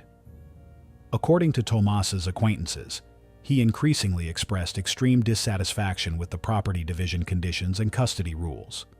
He was particularly outraged that his ex-wife was planning to move to northern Spain with their daughters, which would significantly limit his ability to see them. Beatrice later told the police that in February-March 2021, she began to notice alarming signs in her ex-husband's behavior. He would suddenly appear near her house, track her movements, and make ambiguous comments about her new relationship. In conversations with mutual acquaintances, he repeatedly stated that Beatrice will regret it, and that he would find a way to make her suffer. In April 2021, the tension reached its peak. During one of the conversations about the children, Tomas directly told Beatrice that he knew how to hurt her, where it would hurt the most. Beatrice later recalled these words as a direct threat, the meaning of which became clear too late. April 27, 2021, a Tuesday, was an ordinary day for the girls. They went to school and spent time with their mother after classes. In the evening, according to the custody agreement, Tomas was supposed to take the daughters for a few hours. Beatrice remembered saying goodbye to them as usual, not suspecting that she was seeing her children for the last time. Around 5 p.m., Tomas Gimeno arrived at Beatrice's house to pick up the girls as previously arranged. Nothing in his behavior aroused Beatrice's suspicions. He seemed calm, even joking with the children as they got into his white Audi A3. According to their agreement, he was supposed to return the girls by 9 p.m. that same day. The day was typical for Tenerife, warm and sunny. Olivia was dressed in a t-shirt and denim shorts, Anna in a dress with a floral pattern. Witnesses later reported seeing Tomas with his daughters in several places on the island during the day. Some noted that he seemed thoughtful but interacted with the children normally. By 7:30 p.m., Beatrice began to worry, as Tomas was not responding to her messages about when he would return the children. At 8 p.m., she called him, but the phone was turned off. By 9 p.m., when the girls were supposed to return home, Beatrice had tried to contact Tomas multiple times, but to no avail. At 9:30 p.m., alarmed by her ex-husband's unusual behavior, Beatrice began calling his friends and relatives. No one knew where Tomas was with the children. At 10 p.m., Beatrice received a short message from Tomas. "You will never see them again. I will leave you the most precious thing you have." This message caused Beatrice real panic. She immediately contacted the Santa Cruz de Tenerife police with a report of the children's disappearance. Initially, the police did not perceive the situation as critical, assuming it might be another conflict between former spouses, and Tomas was simply late returning the children.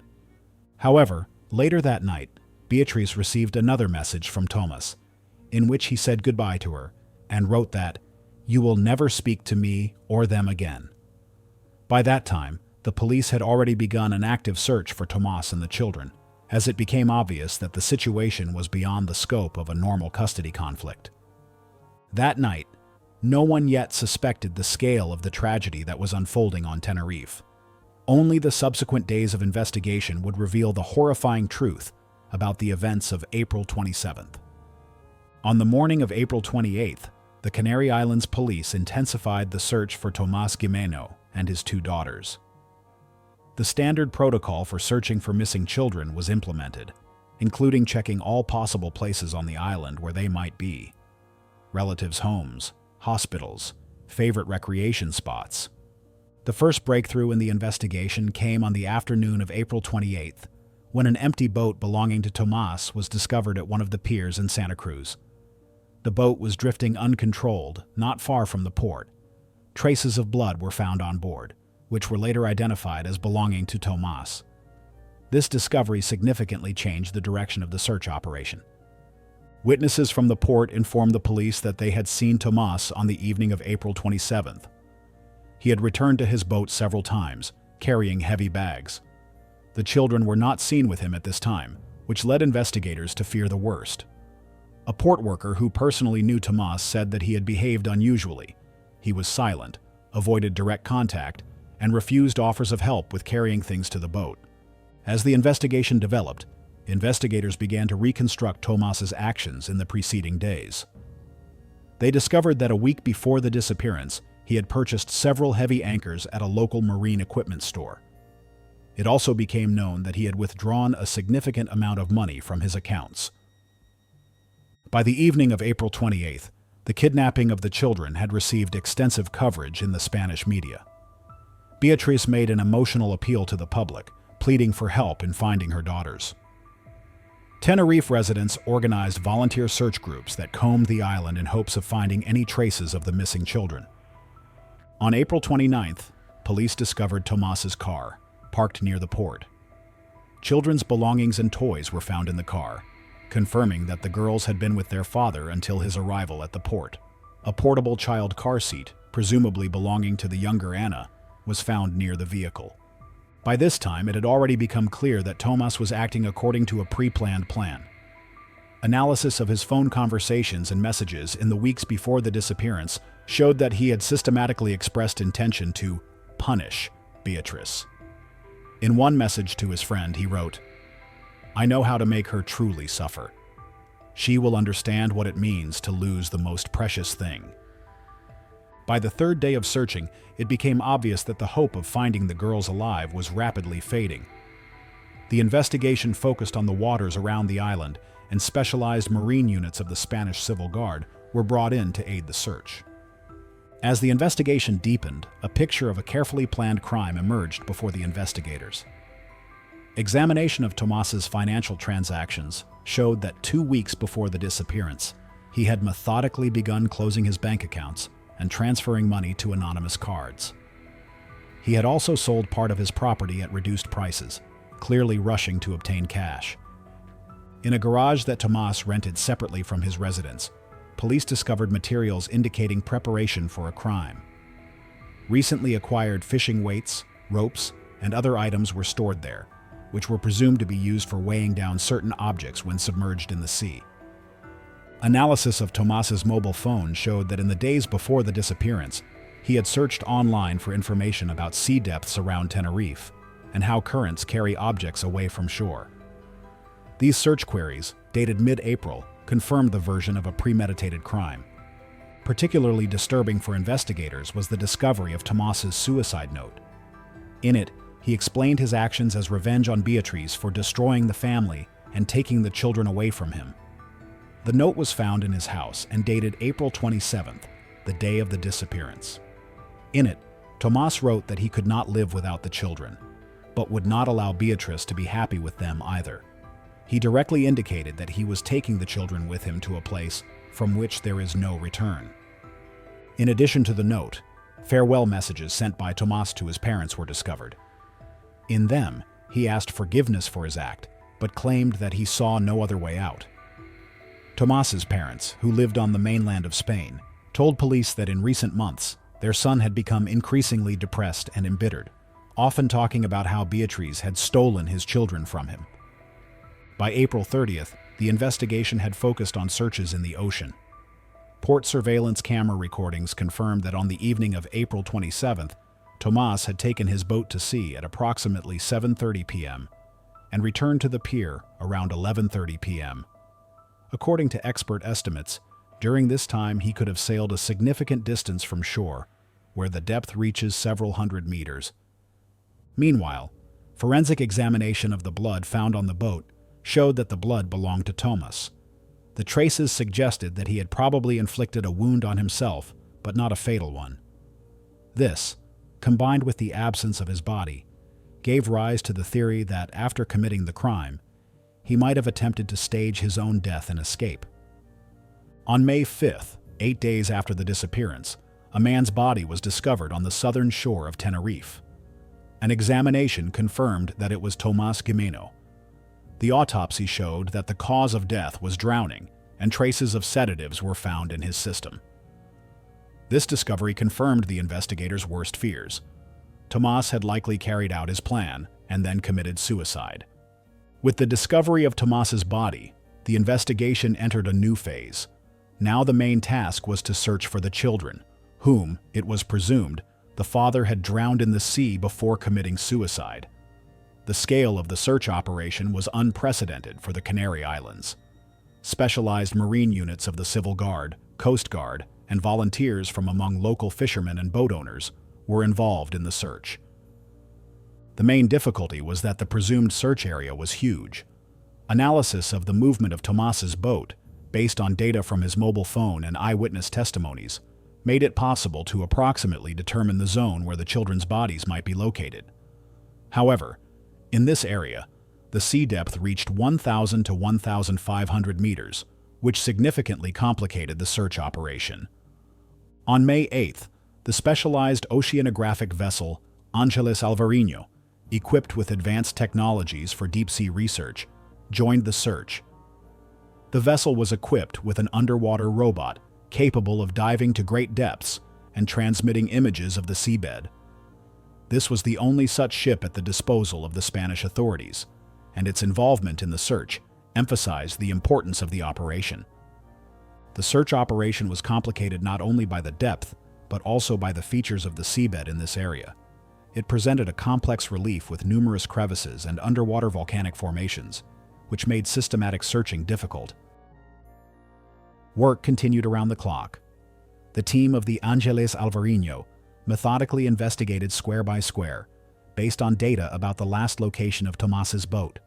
The underwater robot transmitted thousands of images, which were analyzed by specialists in real time. For the members of the search team, this operation became a serious psychological test. Many of them had their own children, and the thought that they were searching for the bodies of innocent girls made the work emotionally difficult. Nevertheless, they continued the search with professional thoroughness, understanding the importance of their mission. Public support for the search operation was enormous. Tenerife residents organized a system to provide food and drinks for the search teams. Many local businesses offered free services to participants in the search operation. Every evening, candlelight vigils were held on the island's beaches as a sign of solidarity with Beatrice and hope that the bodies of her daughters would be found and could be properly buried. For several weeks, the searches yielded no results. Specialists began to doubt the possibility of finding the bodies, given the depth and complexity of the seabed. However, on June 7th, the first breakthrough occurred. The underwater robot recorded an object at a depth of about 1,000 meters that could be a sports bag, the same as the one that was seen with Tomas on the day of the disappearance. On June 10, 2021, 45 days after the girl's disappearance, a tragic discovery occurred that confirmed the worst fears. The underwater robot from the Angeles Alvarinho vessel discovered a body tied to an anchor at a depth of 1,000 meters. Deep-sea cameras transmitted images that allowed specialists to identify the find as a human body with a high degree of certainty. After a technically complex operation to raise the object to the surface, the worst fears were confirmed. The body of 6-year-old Olivia Gimeno, the older of the missing sisters, was discovered. The child was in a sports bag that was tied to an anchor weighing several kilograms, one of those that Tomas had purchased a few days before the crime. The forensic medical examination established that the cause of Olivia's death was drowning. Traces of sedative drugs were found in her body, which allowed investigators to reconstruct the horrifying picture of the crime. Tomas had probably sedated the girls beforehand so they would not resist, and then drowned them, tying them to anchors to ensure that the bodies would not float to the surface. The news of Olivia's body being found caused a wave of grief throughout Spain. 3 days of mourning were declared on Tenerife. Thousands of people took to the streets with white flowers and candles as a sign of mourning and solidarity with the family of the deceased children. Beatrice Zimmerman, upon learning of the discovery of her daughter's body, issued a touching statement through her lawyer. In it, she thanked everyone who participated in the search and expressed hope that the body of her younger daughter, Anna, would also be found. Olivia and Anna have now become guardian angels for thousands of children. Their deaths should not be in vain, the statement said. The discovery of Olivia's body also put an end to speculation that Tomas might have taken the children abroad, as some had suggested at the beginning of the investigation. It became obvious that what had happened was exactly what the investigators had feared most. The father had killed his children in an act of cruel revenge against their mother. After confirming Olivia's death, the search operation was intensified. Additional vessels with hydrolocating equipment joined the Angeles Alvarinho. The main focus was now on finding the body of the younger sister, Anna, who was just 1 year and 10 months old at the time of the disappearance.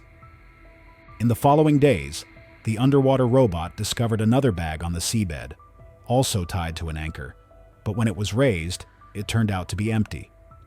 Investigators suspected that Tomas had prepared this bag for Anna's body, but for some reason the anchor had come loose, and the current could have carried the younger girl's body far from the scene of the crime. Beatrice Zimmerman, despite the unbearable pain of loss, showed remarkable strength of spirit. She regularly published messages calling for society to pay attention to the problem of violence against women and children in the context of family conflicts. Olivia and Anna became victims of the most cruel manifestation of gender violence using a proxy, when children are used to cause pain to the mother, she noted. After discovering Olivia's body, the investigative team focused on reconstructing the exact sequence of events on the fateful night of April 27th. Based on new data, including autopsy results and analysis of the movements of Tomas's boat, investigators compiled a detailed chronology. According to this reconstruction, after Tomas picked up the girls from Beatrice, he took them to his home, where he presumably gave them sedatives. Then he loaded the already sleeping or unconscious children into his car and headed to the port. Analysis of surveillance cameras showed that he arrived at the port around 7 p.m. and made several trips between the car and the boat, carrying bags. Around 7:30 p.m., Tomas took the boat to sea. According to the geolocation of his mobile phone, he sailed about 5 kilometers from shore, where the depth reaches more than 1,000 meters. Presumably, it was here that he dropped his daughter's bodies, having tied them to anchors beforehand. He then returned to shore, left the boat drifting not far from the port, and likely hid on the island for some time before committing suicide. Among Tomas's belongings, a confession letter was found, in which he explained in detail the motives for his act. He wrote about not being able to bear the thought that his daughters would be raised by another man, and that he decided to take them with him. In the letter, he directly addressed Beatrice, accusing her of destroying the family and asserting that she will suffer until the end of her days, as she made him suffer. This letter confirmed the main version of the investigation. Tomas committed what is known as a revenge killing, or proxy violence, a form of violence in which the perpetrator causes pain to a former partner by harming their common children. The search for Anna's body continued with unabated intensity. The oceanographic vessel, Angeles Alvarinho, methodically investigated an expanded zone around the location where Olivia's body was found. Additional resources were brought in for the search, including specialized underwater drones capable of exploring narrow crevices on the seabed. However, with each passing day, the chances of finding the younger girl's body diminished. Experts on ocean currents suggested that if the anchor holding Anna's body had indeed broken loose, it could have been carried many kilometers from the original point. By the end of June 2021, the investigative team had gathered enough evidence to present a complete picture of the crime. It was established that Tomas acted alone, carefully planning his actions with a single purpose to cause maximum pain to Beatrice Zimmerman, by depriving her of what was most precious to her, her children. On June 23, 2021, after 45 days of continuous searching, the Canary Islands authorities made the difficult decision to end the deep-sea search operation. The oceanographic vessel, Angeles Alvarinho, was to return to its usual research tasks. This decision was made after technical specialists confirmed that the accessible search area had been fully investigated several times, and further continuation of the operation with the available resources had no prospects. Despite the enormous efforts of the search teams, the body of 1-year-old Anna was never found. Specialists explained this by a combination of several factors: possible detachment of the anchor due to improper fastening, peculiarities of sea currents in this area, and technical limitations of the search equipment when working at extreme depths. Beatrice Zimmerman accepted this decision with understanding. In her address to the public, She expressed deep gratitude to everyone who participated in the search for her daughters. "I know that absolutely everything possible was done. Olivia and Anna are together now. They have become angels who will protect other children," her statement said. Officially, the investigation into Anna's case remained open, but investigators acknowledged that the likelihood of finding her body diminished with time. The Civil Guard stated that they would continue to register any findings that might be related to the case and urged sailors and fishermen to report any suspicious objects discovered at sea. On June 27th, a memorial service for Olivia and Anna was held at a church in Santa Cruz de Tenerife. The ceremony was broadcast live on television, and thousands of people across Spain honored the memory of the girls with a minute of silence. Beatriz, dressed in white color, symbolizing peace and innocence, addressed those gathered with words about the need to protect children from all forms of violence. "My daughters should not die in vain. Their story should become a turning point in how society relates to violence against women and children," she said, barely holding back tears. After the ceremony, a memorial action took place on the beaches of Tenerife, during which thousands of white flowers were thrown into the sea as a sign of farewell to the girls. This gesture of solidarity was repeated on many beaches throughout Spain, turning into a nationwide demonstration of grief and outrage at the cruelty of the crime. Officially, the case of the murder of Olivia and Ana Gimeno was closed in July 2021. The judicial conclusion confirmed that their father, Tomás Gimeno, acted alone, killing his daughters and then committing suicide. The motive for the crime was recognized as revenge against his ex-wife, Beatriz Zimmerman. The murder of Olivia and Ana Gimeno caused an unprecedented public reaction in Spain. This crime became a symbol of so-called vicarious violence, a form of gender violence in which the aggressor harms children with the aim of inflicting psychological trauma on their mother. In July 2021, shortly after the official conclusion of the investigation, mass demonstrations against violence towards women and children took place throughout Spain. Participants held posters with images of Olivia and Anna, as well as slogans calling for increased protection of children in situations of divorce and custody division. The Spanish government responded to public pressure by initiating a revision of legislation concerning child custody in cases where one of the parents shows signs of violent behavior. A law was proposed, unofficially named the Olivia and Anna Law, which provided for mandatory assessment of the psychological state of parents when deciding custody issues and temporary suspension of visitation rights for parents suspected of violent behavior. The Spanish Ministry of Equality launched a national campaign to raise awareness about vicarious violence, emphasizing the need to recognize early signs of such behavior. Family law specialists, social workers, and psychologists underwent additional training aimed at identifying potentially dangerous situations in divorces and custody disputes. Beatriz Zimmerman, despite the enormous personal tragedy, became an active participant in the public movement against gender violence. She established a foundation in the name of her daughters, the purpose of which was to support children who have become victims of family violence and mothers who are under threat of vicarious violence from former partners. "Each time we save a child from violence, Olivia and Anna smile in heaven," Beatriz said during one of her public appearances. The Gimeno case also drew attention to the work of social services and law enforcement agencies. Critics noted that Tomás's threats were not taken seriously enough, which could have prevented the tragedy. As a result, protocols for responding to threats in the context of family conflicts were revised, with special emphasis on situations where there are children in the family. By the end of 2021, the story of Olivia and Anna had become part of the public consciousness in Spain.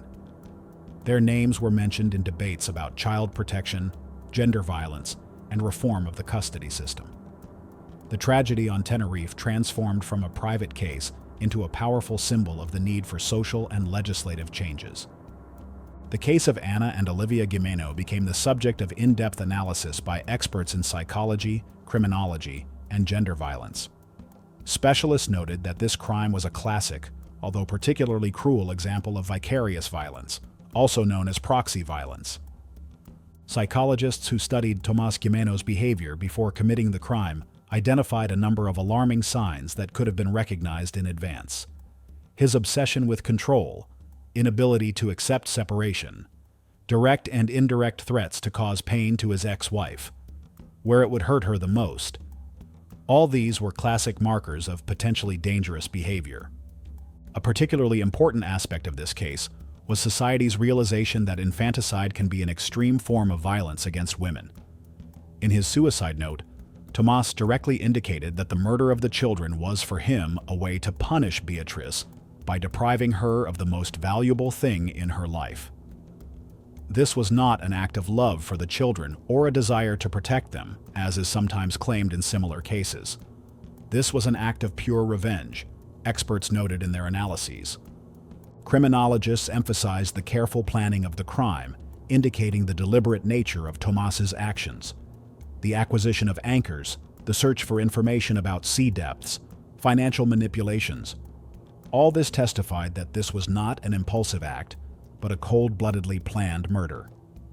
Legal experts drew attention to the vulnerable points in the existing child protection system. Despite Tomas's previous threats, he retained the right to regular unsupervised meetings with the children. Lawyers emphasized the need for a more thorough risk assessment when resolving custody disputes, especially in cases where one of the parents demonstrates signs of controlling or violent behavior. Sociological studies conducted after the tragedy showed that society is not sufficiently aware of vicarious violence and its signs. Many erroneously believed that if aggression is not directly aimed at the children, then they are safe. The case of Anna and Olivia dramatically disproved this misconception, showing that children can become the main target of aggression from a parent seeking to take revenge on a former partner. Another important aspect of the analysis was examining the role of social services. Critics noted that, despite the growing tension between the parents, there was no adequate assessment of the children's safety. Specialists called for the implementation of stricter risk assessment protocols and regular monitoring of families where there is a potential threat of violence. Analysis of the Gimeno case also included consideration of the broader social context. Experts noted that society still tends to downplay the seriousness of emotional and psychological violence, often not perceiving threats as harbingers of real actions. This is especially dangerous in the context of family conflicts, where emotional tension can quickly escalate into physical violence. A year after the tragic events on Tenerife, it could be said with certainty that the case of Ana and Olivia Gimeno had left a deep mark on Spanish society and legislation, becoming a catalyst for significant changes. The foundation created by Beatrice Zimmerman in memory of her daughters had transformed into an influential organization dedicated to protecting children's rights and preventing gender violence. The foundation provided psychological support to children who had witnessed or become victims of family violence, funded research in the field of early detection of signs of vicarious violence, and conducted educational campaigns to raise public awareness. In April 2022, on the anniversary of the girls' disappearance, the Spanish Parliament passed the Olivia and Ana Law, which introduced substantial changes to the procedure for resolving custody issues. According to the new legislation, judges must take into account any signs of violent behavior when making decisions about custody, and may temporarily or permanently restrict access to children for parents who pose a potential threat. Additionally, a specialized risk assessment system was created to identify potentially dangerous situations in families experiencing a breakdown in relationships. Social workers, psychologists, and law enforcement officers underwent additional training on recognizing signs of vicarious violence and responding appropriately. The story of Anna and Olivia was also integrated into educational programs for schoolchildren and students. Within the framework of civics courses, issues of family violence, respect for personal boundaries, and gender equality were discussed. Many schools across Spain held memorial events dedicated to the anniversary of the tragedy, emphasizing the importance of protecting children from any form of violence. Every year on April 27th, memorial events in honor of Anna and Olivia are held on Tenerife and throughout Spain. In 2022, on the first anniversary of the tragedy, thousands of people gathered on the beach of Santa Cruz de Tenerife to release white flowers into the sea and light candles in memory of the girls. Beatrice Zimmerman, despite the inexhaustible pain of loss, found the strength to transform personal tragedy into a social movement. In her speeches, she spoke about how the memory of her daughters should contribute to creating a safer world for all children. Olivia and Anna cannot be brought back to life, but their memory can save the lives of other children. These words of Beatrice became a kind of motto for the movement against vicarious violence in Spain. Journalists and researchers noted that the tragedy of the Gimeno family led to significant changes in the public perception of gender violence.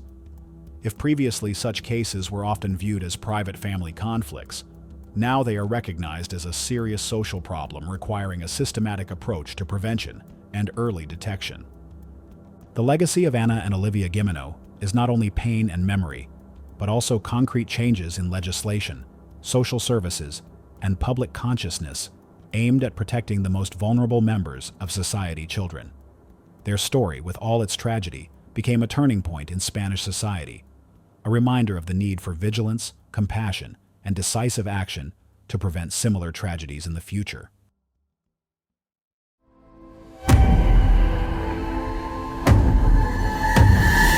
A 3-year-old girl, British-born Madeleine McCann, went missing from a rented apartment while her parents were having dinner nearby.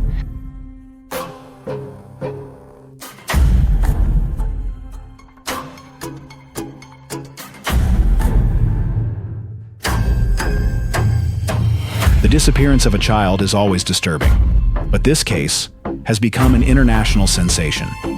Millions of people around the world followed every update, every clue, every turn of events.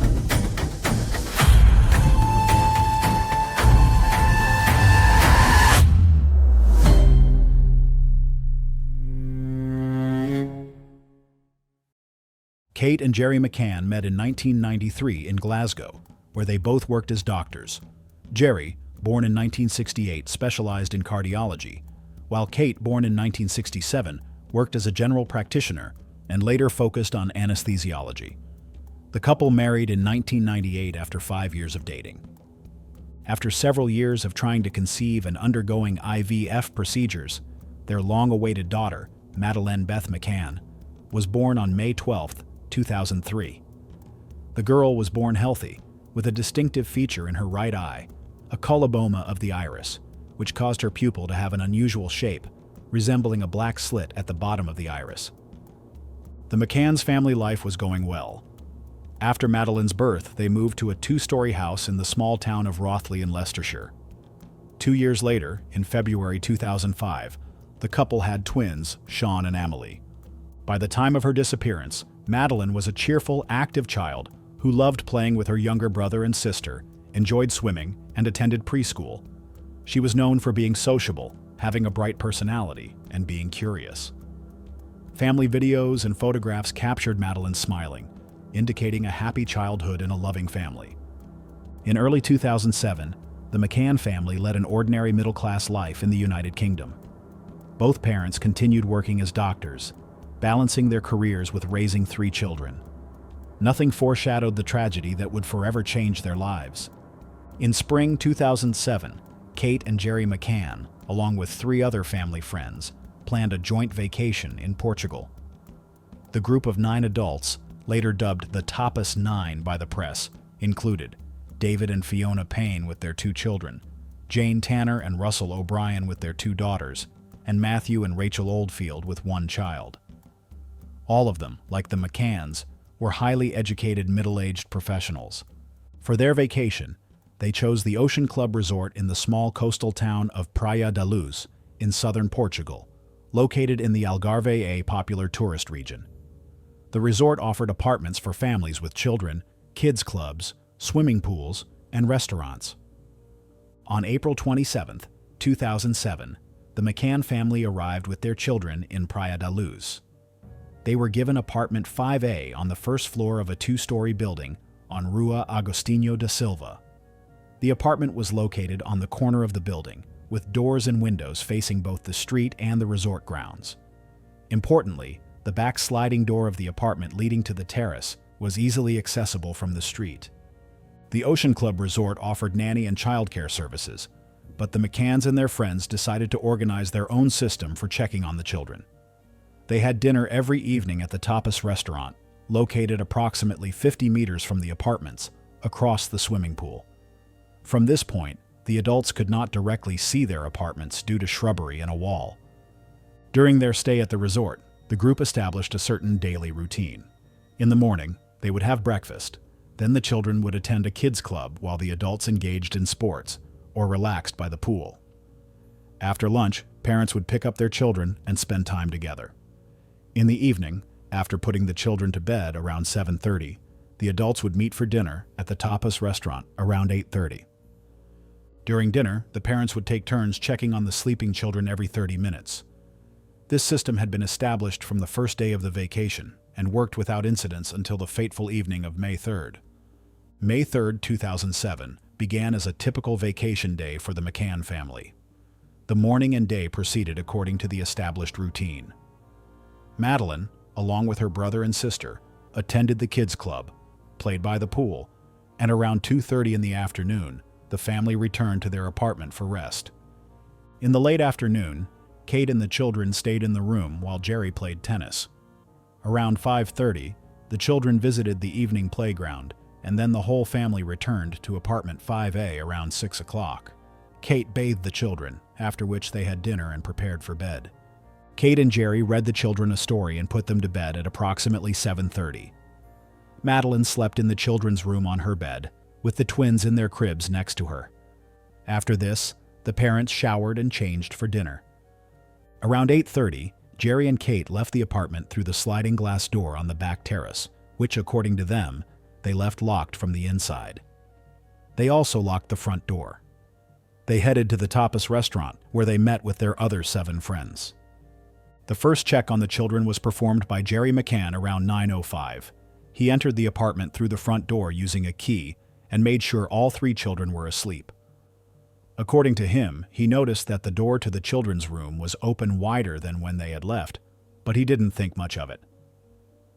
As he was leaving the apartment, Jerry met fellow vacationer Jeremy Wilkins, with whom he briefly spoke on the street. At 9:15, Matthew Oldfield was scheduled to check in, and he offered to check not only his own children, but also the McCanns. According to him, he entered apartment 5A through the unlocked back sliding door but didn't enter the children's room, just listened from the doorway. He didn't notice anything unusual and returned to the restaurant. At 10 o'clock, it was Kate McCann's turn to check on the children. Upon entering the apartment, she immediately noticed that the door to the children's room was again open wider than usual. Entering, Kate discovered that Madeline's bed was empty. She checked the bathroom and other areas of the apartment, but Madeline was nowhere to be found. Noticing that the window in the children's room was open and the blinds raised, Kate ran back to the restaurant in panic, shouting, "They've taken her! They've taken Madeline!" The search began immediately. Jerry and the family's friends searched the resort grounds and nearby streets. Ocean Club staff were notified, and some joined the search. At 10:10, the resort's reception manager called the police. Local officers from the Guardia Nacional Republicana, GNR, arrived at the scene around 11 o'clock. By midnight, about 60 people were already working at the scene, including police officers, resort staff, and volunteers. However, there was no organized, systematic search during the first critical hours, which later became a subject of criticism regarding the investigation. The first hours after Madeline's disappearance were marked by chaos and a lack of clear protocol. The local GNR police, who arrived first, had no experience with such cases and did not immediately recognize the seriousness of the situation. The police questioned the parents and their friends, examined the apartment, but did not take immediate action to block roads or check nearby buildings. Portugal's investigative police, Policia Judiciária, PJ, responsible for investigating serious crimes, was notified, but their team arrived at the scene only the following morning. On the night of the disappearance, searches were conducted spontaneously and in an unorganized manner. Resort staff, tourists, and some local residents searched the Ocean Club grounds, neighboring streets, and the beach with flashlights. Kate and Jerry McCann, in a state of shock, also participated in the search, often stopping to call out for their daughter. Critically important procedures, such as isolating the crime scene to preserve possible evidence, were not properly executed. Many people moved through apartment 5A during the night, which subsequently seriously complicated the collection of forensic evidence. Photographs and examination of the scene were only conducted the following day. By the morning of May 4th, information about Madeleine's disappearance began to spread among the local population and tourists. The first volunteers appeared, distributing flyers with the girl's photograph. Ocean Club organized more structured searches involving their staff, checking every building in the complex and the surrounding areas. During May 4th, additional resources were mobilized. Search groups with dogs examined the area within a radius of several kilometers. Divers checked the harbor and coastal waters. A border patrol helicopter conducted aerial surveillance. The British consulate in Portugal was notified about the disappearance of a British citizen and sent representatives to assist the family. The first contacts with British authorities were established through the consulate. In the first 24 hours, statements were collected from witnesses, including tapas restaurant staff, Ocean Club reception workers, and tourists staying nearby. Particular attention was drawn to the testimony of Jane Tanner, who claimed she saw a man carrying a child near the McCann's apartment around 9:15 on the evening of the disappearance. By the end of the first day, the story of Madeleine's disappearance had reached an international level. British media quickly picked up the news, sending journalists to Praia da Luz. The first publications appeared with a photograph of the smiling 3-year-old girl, which marked the beginning of an unprecedented media campaign. The official investigation into Madeleine's disappearance was assigned to the Polícia Judiciária, PJ, the investigative unit of the Portuguese police. Initially, the case was led by Inspector Gonçalo Amaral from the regional PJ office in Portimão. From the very beginning, the investigation was complicated by several factors. First, the critically important first hours were lost due to the slow response of the authorities. Second, the crime scene was not properly isolated, leading to contamination of potential evidence. Third, there were language and cultural barriers between the Portuguese investigators and British citizens. PJ investigators conducted a detailed examination of apartment 5A, collected fingerprints and DNA samples. All Ocean Club employees working that day were interviewed, as well as tourists staying in neighboring apartments. The police compiled a list of all vehicles in the area and all individuals with criminal backgrounds living nearby. One of the early directions of the investigation was checking information about possible pedophiles in the region. Several years before Madeleine's disappearance, there had been several incidents in the Algarve where intruders broke into vacation homes to watch sleeping children or even molest them. The police considered the possibility that Madeleine might have fallen victim to such a criminal. In mid-May 2007, Robert Murat, a British-Portuguese businessman living with his mother in a villa approximately 150 meters from the site of Madeleine's disappearance, was declared the first official suspect, arguido. Suspicions about Murat were based on his excessive interest in the case and some contradictions in his testimony. However, despite a thorough investigation, including a search of his home and an examination of his computers, no direct evidence of his involvement was found. In July 2007, the investigation received new momentum after British search specialists were brought in. 2 dogs, one trained to detect cadaver odor and another specializing in detecting traces of blood, were used to examine apartment 5A, the car rented by the McCanns, and their personal belongings. The dogs signaled at several locations in the apartment and in the trunk of the car. Subsequent analysis of samples collected from the locations marked by the dogs, conducted by the British Forensic Science Service (FSS), revealed an incomplete DNA profile which was reported to have a high degree of match with Madeleine's DNA, but the results were considered inconclusive due to degradation and mixing of samples. In August 2007, the investigation took a dramatic turn. Based on the results of the dog examinations, contradictions in the testimonies of the parents and their friends, and other circumstantial evidence, PJ investigators began to consider the possibility that the parents themselves might be involved in their daughter's disappearance. On September 7, 2007, Kate and Jerry McCann were declared official suspects. The main theory of the Portuguese police was that Madeleine might have accidentally died in the apartment, possibly from an overdose of sleeping medication or as a result of a fall, after which the parents concealed the body and staged a kidnapping. However, no direct evidence supporting this theory was ever found. The investigation continued but faced growing international pressure and media criticism. In October 2007, Gonzalo Amaral was removed from the case after his public statements criticizing the British police. He was replaced by Paolo Rebello, who initiated a review of all collected evidence. Madeleine McCann's disappearance quickly attracted unprecedented media attention, becoming one of the most covered news stories of the decade. The day after the disappearance, British journalists began arriving in Praia da Luz, and soon their number grew to hundreds. In the first weeks, the coverage was mostly sympathetic to the McCann family. A photograph of the smiling Madeleine with her characteristic eye defect appeared on the front pages of newspapers worldwide.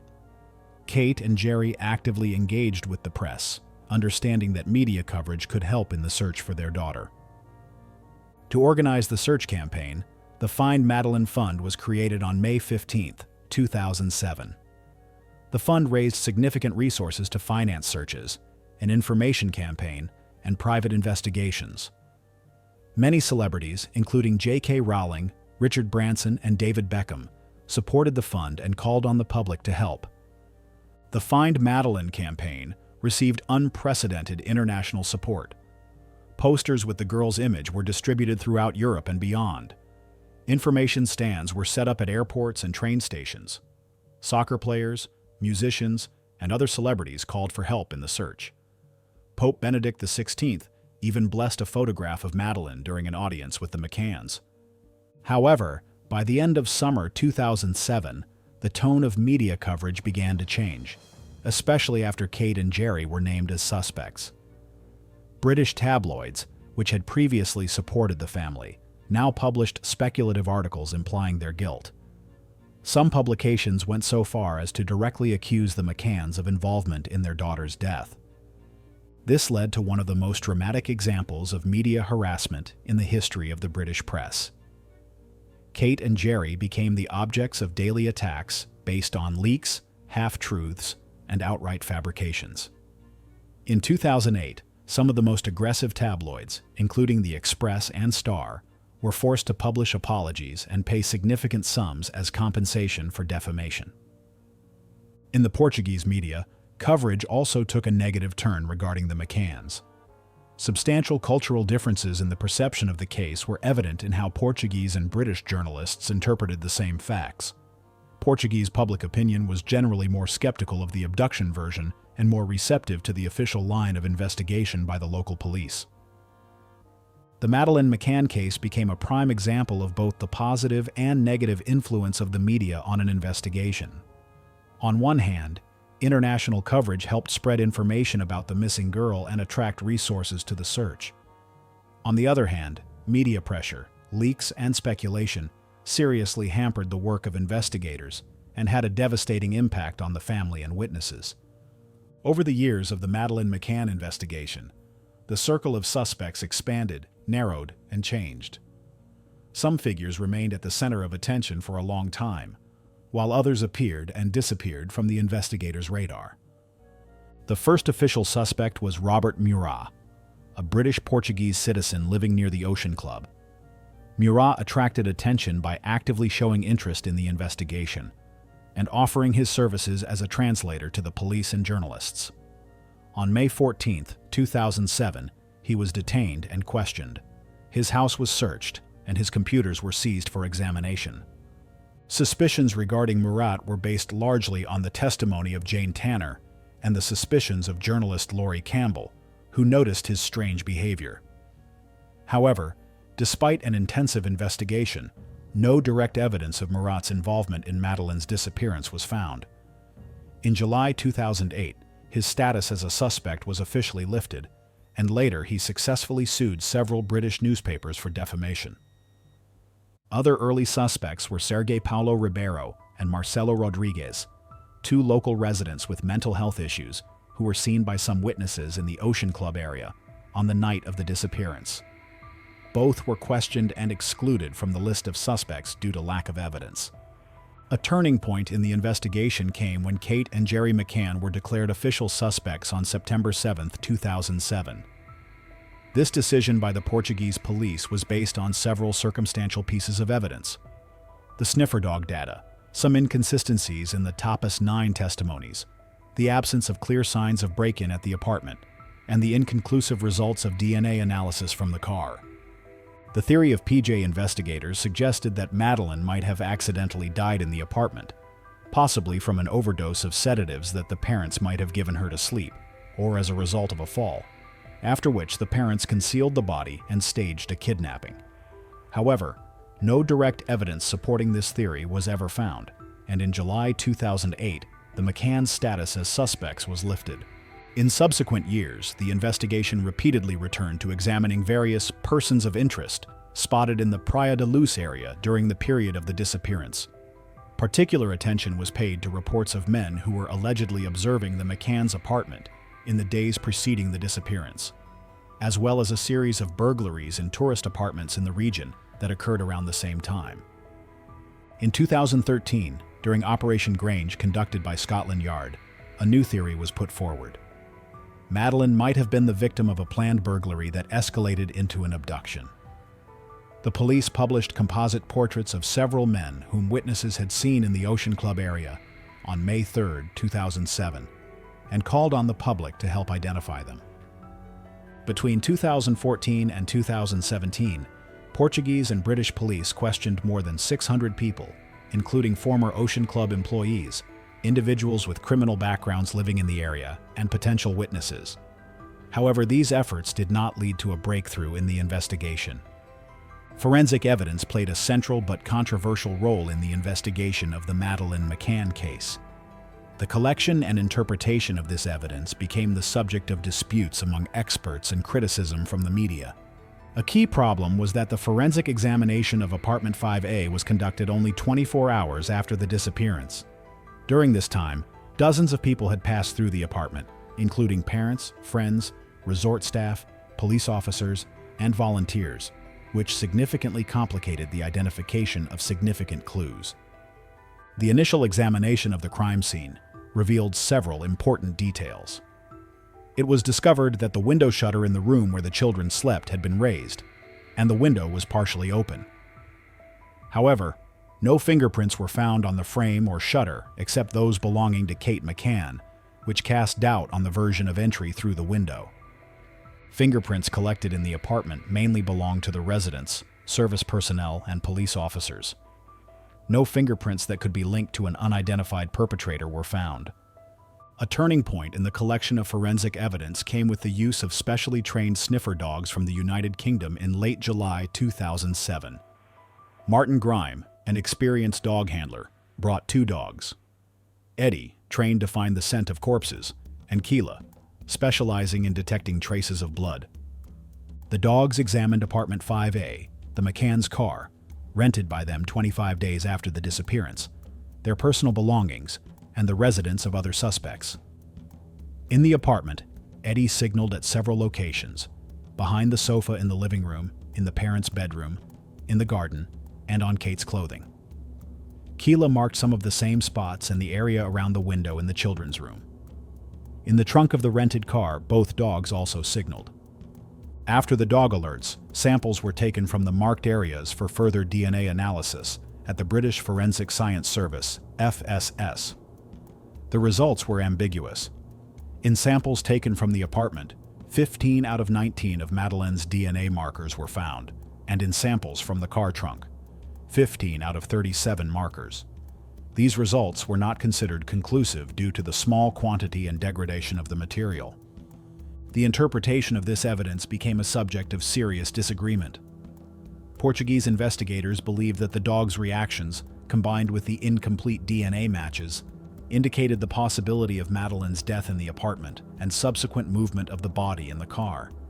However, FSS experts evaluated the results more cautiously, pointing to the possibility of contamination and the inconclusiveness of the available data. Subsequent examinations and analyses failed to provide definitive answers. Disputes about the scientific reliability and interpretation of the dog evidence and DNA test results continue to this day, with many experts noting that the data obtained is too ambiguous to form specific conclusions. Dissatisfied with the course of the official investigation, the McCanns directed a significant portion of the Find Madeline Fund resources to finance private investigations. Over the years following their daughter's disappearance, they hired several detective agencies that worked in parallel with the official investigation, and sometimes contrary to it. The first private agency hired by the McCanns in May 2007 was Control Risks Group, a British firm specializing in security consultations. They provided initial recommendations on actions to take in a child abduction situation and advice on interactions with Portuguese authorities. In September 2007, after the parents were named as suspects, Método 3, a detective agency from Barcelona, led by Francisco Marco, was hired. The agency received a 6-month contract worth about £50,000 per month. Marco publicly stated that his team was close to finding Madeleine, and even promised to return her to her parents by Christmas 2007, which subsequently proved to be empty promises. Método 3 focused on the abduction theory and worked primarily in Spain and Morocco, based on numerous reports of sightings of a girl resembling Madeleine in these countries. Despite bold statements, the agency could not provide any concrete results, and their contract was not renewed after March 2008. The next stage involved bringing in British detective Kevin Halligan, a former MI5 employee who was hired in April 2008, along with his agency, Oakley International. This contract, worth £500,000 for 6 months, was the most significant private investigation. Halligan and his team created a detailed database of all available information, re-interviewed key witnesses, and analyzed telephone data in the Praia da Luz area at the time of the disappearance. One of Halligan's main contributions was bringing in facial recognition experts who analyzed a photograph of a man with a child taken by a Spanish tourist in Morocco. This helped rule out a potential lead, as it turned out that the photo showed a local farmer with his own daughter. In 2009, the McCanns hired former Scotland Yard detectives Dave Edgar and Arthur Cowley, who worked at Alpha Investigations Group. This phase of the investigation focused on confidential information received about a leading Australian lead, a woman from Barcelona who allegedly knew something about Madeleine's fate. Despite public appeals for this woman to come forward, she was never identified. Unlike the official investigators, the private detectives hired by the McCanns almost exclusively focused on the abduction theory. They followed up on numerous reported sightings of Madeleine from around the world and tried to find a connection between her disappearance and known child trafficking networks. Although private investigations could not find Madeleine or provide definitive answers about her fate, they played an important role in maintaining public interest in the case and finding new leads. Some of the investigation lines initiated by private detectives were later incorporated into Scotland Yard's official investigation. British law enforcement agencies were involved in the Madeleine McCann case from the very beginning, although their role significantly evolved over time. Initially, their participation was limited to providing advisory assistance to their Portuguese colleagues. As early as May 4, 2007, the day after the disappearance, Leicestershire Police, from the McCanns' area of residence, began coordinating British support for the investigation. Liaison officers were sent to Portugal to assist with translation and administrative matters. Over the following weeks, the British presence expanded. Forensic experts from the United Kingdom arrived to consult with their Portuguese colleagues. Resources were also mobilized to process information coming through hotlines in the United Kingdom. However, full-fledged cooperation was complicated by differences in the legal systems of the two countries, the language barrier, and different approaches to investigation. The situation became particularly acute in August-September 2007, when the Portuguese police began developing a theory about the possible involvement of the parents in their daughter's disappearance. After Kate and Jerry McCann were given suspect status, diplomatic pressure from the United Kingdom intensified. It was known that Prime Minister Gordon Brown personally took an interest in the investigation and communicated with Portuguese leadership. However, the real turning point came in May 2011, when, after a personal appeal from the McCanns to Prime Minister David Cameron, Operation Grange was launched, a full-scale Scotland Yard investigation to review the Madeleine case. An initial budget of £2 million was allocated for this operation, which was subsequently increased multiple times. The Operation Grange team, led by Detective Chief Inspector Andy Redwood, started with a clean slate, reviewing all evidence collected by Portuguese police and private detectives. They analyzed more than 40,000 documents, re-interviewed key witnesses, and developed new theories. In October 2013, Redwood presented the first significant results of Operation Grange in a special edition of the BBC program Crime Watch. He announced a truly cardinal shift in the investigation. Several composite portraits of men whom witnesses had seen in the Ocean Club area on May 3, 2007 were presented, and it was reported that a previous key lead, Jane Tanner's testimony about a man carrying a child, had been ruled out. Investigators established that this was an innocent tourist returning with his daughter from the kids' club. The Operation Grange investigation focused on several theories, including a planned abduction, a burglary gone wrong, and an abduction in response to publicity about the children being left unattended. Scotland Yard officers repeatedly visited Portugal, conducted local examinations, and coordinated actions with their Portuguese colleagues. In 2014, Portuguese authorities, partly under pressure from the United Kingdom, reopened their investigation. Joint efforts included extensive searches in the vicinity of Praia da Luz in the summer of 2014, including the use of ground-penetrating radar and sniffer dogs. However, these searches did not yield significant results. By 2017, Operation Grange, having consumed more than £11 million, was significantly scaled back due to budget constraints. The number of officers working on the case was reduced from 29 to 4. Nevertheless, the investigation continued to receive additional funding on a 6-month basis. Over the years of investigating Madeleine's disappearance, hundreds of witness testimonies were collected, and dozens of potential leads were identified. Some of these played a key role in shaping various directions of the investigation. One of the most well-known testimonies came from Jane Tanner, a member of the Tapas 9. She claimed that around 9:15 on May 3, 2007, while going to check on her children, she saw a man carrying a child in pajamas crossing the road near the McCann's apartment. This testimony was long considered key, as the alleged sighting time coincided with the presumed time of the abduction. However, in 2013, Operation Grange investigators identified this person as an innocent British tourist returning with his daughter from the evening kids club. The testimony of the Smith family from Ireland later proved more important. Around 10 o'clock on the night of the disappearance, they saw a man carrying a child heading toward the beach. Martin Smith subsequently claimed that the man's gait reminded him of Jerry McCann, although he wasn't completely certain of the identification. Also significant was the testimony of Mary and Jennifer Mooring, who stayed in apartments on the same street. They reported that in the days before the disappearance, they saw a man watching the McCann's apartment. Similar reports of suspicious persons around the Ocean Club came from other witnesses as well. Much attention was drawn to the testimony of Carrie Smith, an Ocean Club employee, who claimed that at around 9:15 she saw a suspicious couple observing apartment 5A from the street. According to her, the couple quickly left when they noticed they had been spotted. In 2013, as part of Operation Grange, special attention was paid to a series of break-ins that occurred in the Praia da Luz area in 2007 to 2008. 12 cases were identified where an intruder entered tourist apartments through windows, with several cases involving sexual assaults on sleeping children. These cases were considered potentially linked to Madeleine's disappearance. Analysis of telephone data also revealed interesting leads.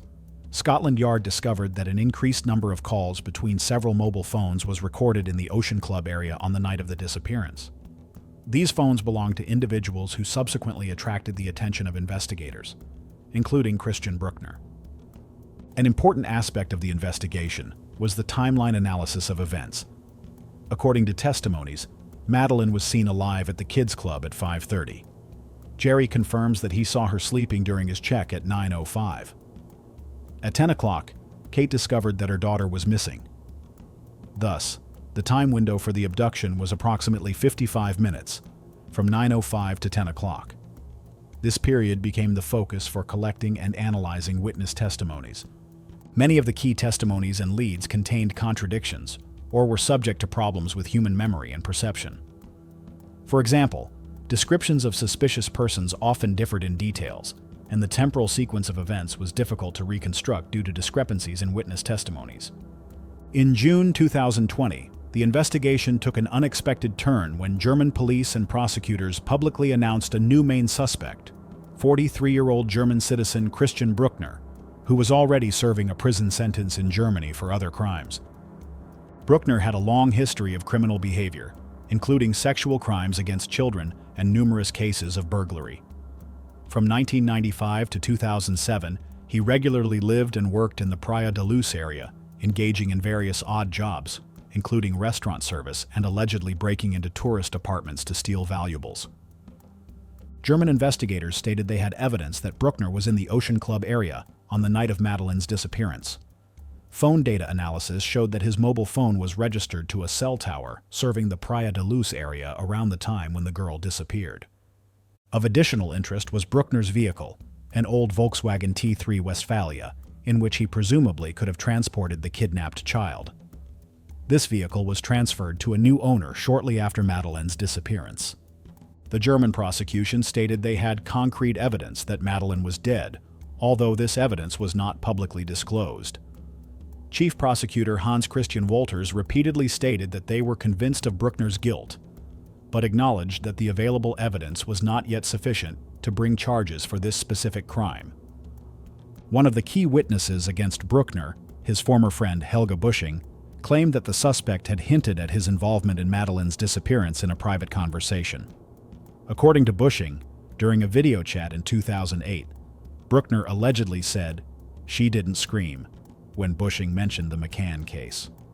In 2022, Portuguese prosecutors officially declared Bruckner a formal suspect, arguido, an important legal step, partly related to the fact that the Portuguese statute of limitations for murder cases is 15 years, and the 15th anniversary of the disappearance was approaching. Despite the seriousness of the suspicions, Bruckner, through his lawyers, categorically denied any involvement in Madeleine's disappearance. His defenders pointed to the lack of direct evidence linking him to the missing girl. The investigation regarding Bruckner continued, with coordination between German, Portuguese, and British authorities. In 2023, an extensive examination of the Barragem do Arado reservoir, approximately 50 kilometers from Praia da Luz, where Bruckner was known to have spent time, was conducted. The search included the use of ground-penetrating radar, sniffer dogs, and divers, but did not yield any significant findings. While German prosecutors maintained confidence in Bruckner's guilt, British police remained more cautious in their public statements, emphasizing that the investigation was ongoing and all possible versions were being considered. The Madeleine McCann case generated numerous legal processes spanning several countries and various aspects of law. These proceedings included not only the criminal investigation, but also civil lawsuits, defamation cases, and international legal disputes. After Kate and Jerry McCann officially had their suspect status lifted in July 2008, they initiated a series of lawsuits against British tabloids for defamatory publications. In March 2008, the Express and Star newspapers published unprecedented front-page apologies and paid £550,000 in compensation to the Find Madeleine Fund. Other successful lawsuits against various publications followed. One of the longest and most complex legal processes was the McCann's lawsuit against Gonçalo Amaral, the former lead investigator who published a book titled The Truth of the Lie, A Verdade da Mentira, after being removed from the case. In this book, published in 2008, Amaral claimed that Madeleine died in apartment 5A, and her parents concealed the body and staged a kidnapping. In 2009, the McCanns filed a lawsuit against Amaral, demanding a ban on the book and compensation of €1.2 million. In 2015, a Portuguese court ruled in favor of the McCanns, ordering Amaral to pay €500,000 in compensation. However, in 2016, this decision was overturned by an appeals court, and in 2017, Portugal's Supreme Court ultimately sided with Amaral, citing freedom of expression. The McCanns appealed to the European Court of Human Rights, ECHR, arguing that the Portuguese court's decision violated their right to respect for private life and the presumption of innocence. In September 2022, the ECHR ruled against the McCanns, stating that their reputation should not take precedence over Amaral's freedom of expression. Another significant legal aspect concerned the funding of Operation Grange. The UK government's decision to allocate millions of pounds to investigate the disappearance of one child sparked debates about the distribution of law enforcement resources. Critics pointed out that other missing children cases did not receive the same attention and funding. From a legal perspective, the Madeleine McCann case also raised complex questions about jurisdiction and international cooperation in crime investigation. Portuguese, British, and German legislation have differences in investigation procedures, evidence requirements, and statutes of limitations, which complicated coordination efforts. In Portuguese law, the statute of limitations for murder cases is 15 years, which created additional pressure on investigators before the 15th anniversary of the disappearance in May 2022. This partly explains the Portuguese prosecution's decision to declare Christian Bruckner an official suspect shortly before this date, effectively suspending the statute of limitations. Despite numerous legal proceedings, the main legal question establishing what happened to Madeleine and who was responsible for her disappearance remains unresolved. Evidence sufficient to press charges and prosecute any suspect has still not been gathered. Madeleine McCann's disappearance had a profound psychological impact, not only on her family, but also on the broader society. This case highlighted a number of psychological and social phenomena related to our perception of crimes, media coverage, and parenting. For Kate and Jerry McCann, the loss of their daughter was a devastating experience, exacerbated by unprecedented media attention and public accusations. In her book, Madeleine, published in 2011, Kate described deep depression, feelings of guilt, and suicidal thoughts she experienced after her daughter's disappearance. The family sought psychological help and support through the Catholic Church to cope with the trauma. Particularly difficult for the parents was the period when they were under suspicion.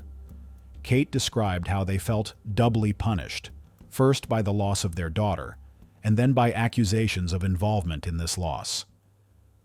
The struggle to clear their name became almost as important to them as the search for Madeleine. The twins, Sean and Amelie, who were only 2 years old at the time of their sister's disappearance, grew up with an awareness of her absence and the ongoing search. The McCanns strived to provide them with as normal a childhood as possible, despite the unusual circumstances. The children received help from child psychologists and had access to age-appropriate information about what happened to their sister. On a broader social level, the Madeleine case triggered a wave of parental fears and increased vigilance. Many families reassessed their approaches to children's safety during vacations and in everyday life. Some resorts and hotels changed their security protocols and childcare services in response to this case. Media coverage and public reaction to Madeleine's disappearance demonstrated an interesting psychological phenomenon, where the audience divided into two camps: those who unconditionally supported the McCanns and those who suspected their involvement. Psychologists note that such polarization often occurs in high-profile cases, where the public feels a need for certainty and closure. Cultural differences also played a role in the perception of the case. In Portugal, where cultural norms and expectations regarding childcare differ from those in the United Kingdom, many condemned the McCanns' decision to leave their children unattended. In the United Kingdom, public opinion was more divided, although criticism of the parents' practice of checking on children at intervals increased over time. In Praia da Luz and the Algarve region, Madeleine's disappearance had significant economic and social impacts. The tourism business temporarily suffered due to negative associations. Local residents described feelings of stigmatization and injustice when their community became known only for this tragedy. The Madeleine case also illustrates the missing white woman syndrome, disproportionately high media attention given to cases of missing attractive white women and girls compared to missing persons of other demographics. Sociologists and media critics point out that cases involving children from minority groups or less privileged social backgrounds rarely receive comparable coverage. The lasting impact of the case can be seen in how it changed protocols for handling missing children cases internationally. Many countries strengthened cooperation mechanisms between law enforcement agencies, developed more effective alert systems, and improved protocols for rapid response. The case also led to discussions about media responsibility in covering sensitive cases involving children. For the McCanns themselves, the continuing search for their daughter became a defining aspect of their lives. Despite the emotional toll, they maintained extraordinary resilience and determination in their quest for answers. Their experience also led them to become advocates for missing children and child safety issues more broadly. The case holds a unique place in collective memory and continues to evoke strong emotions and opinions.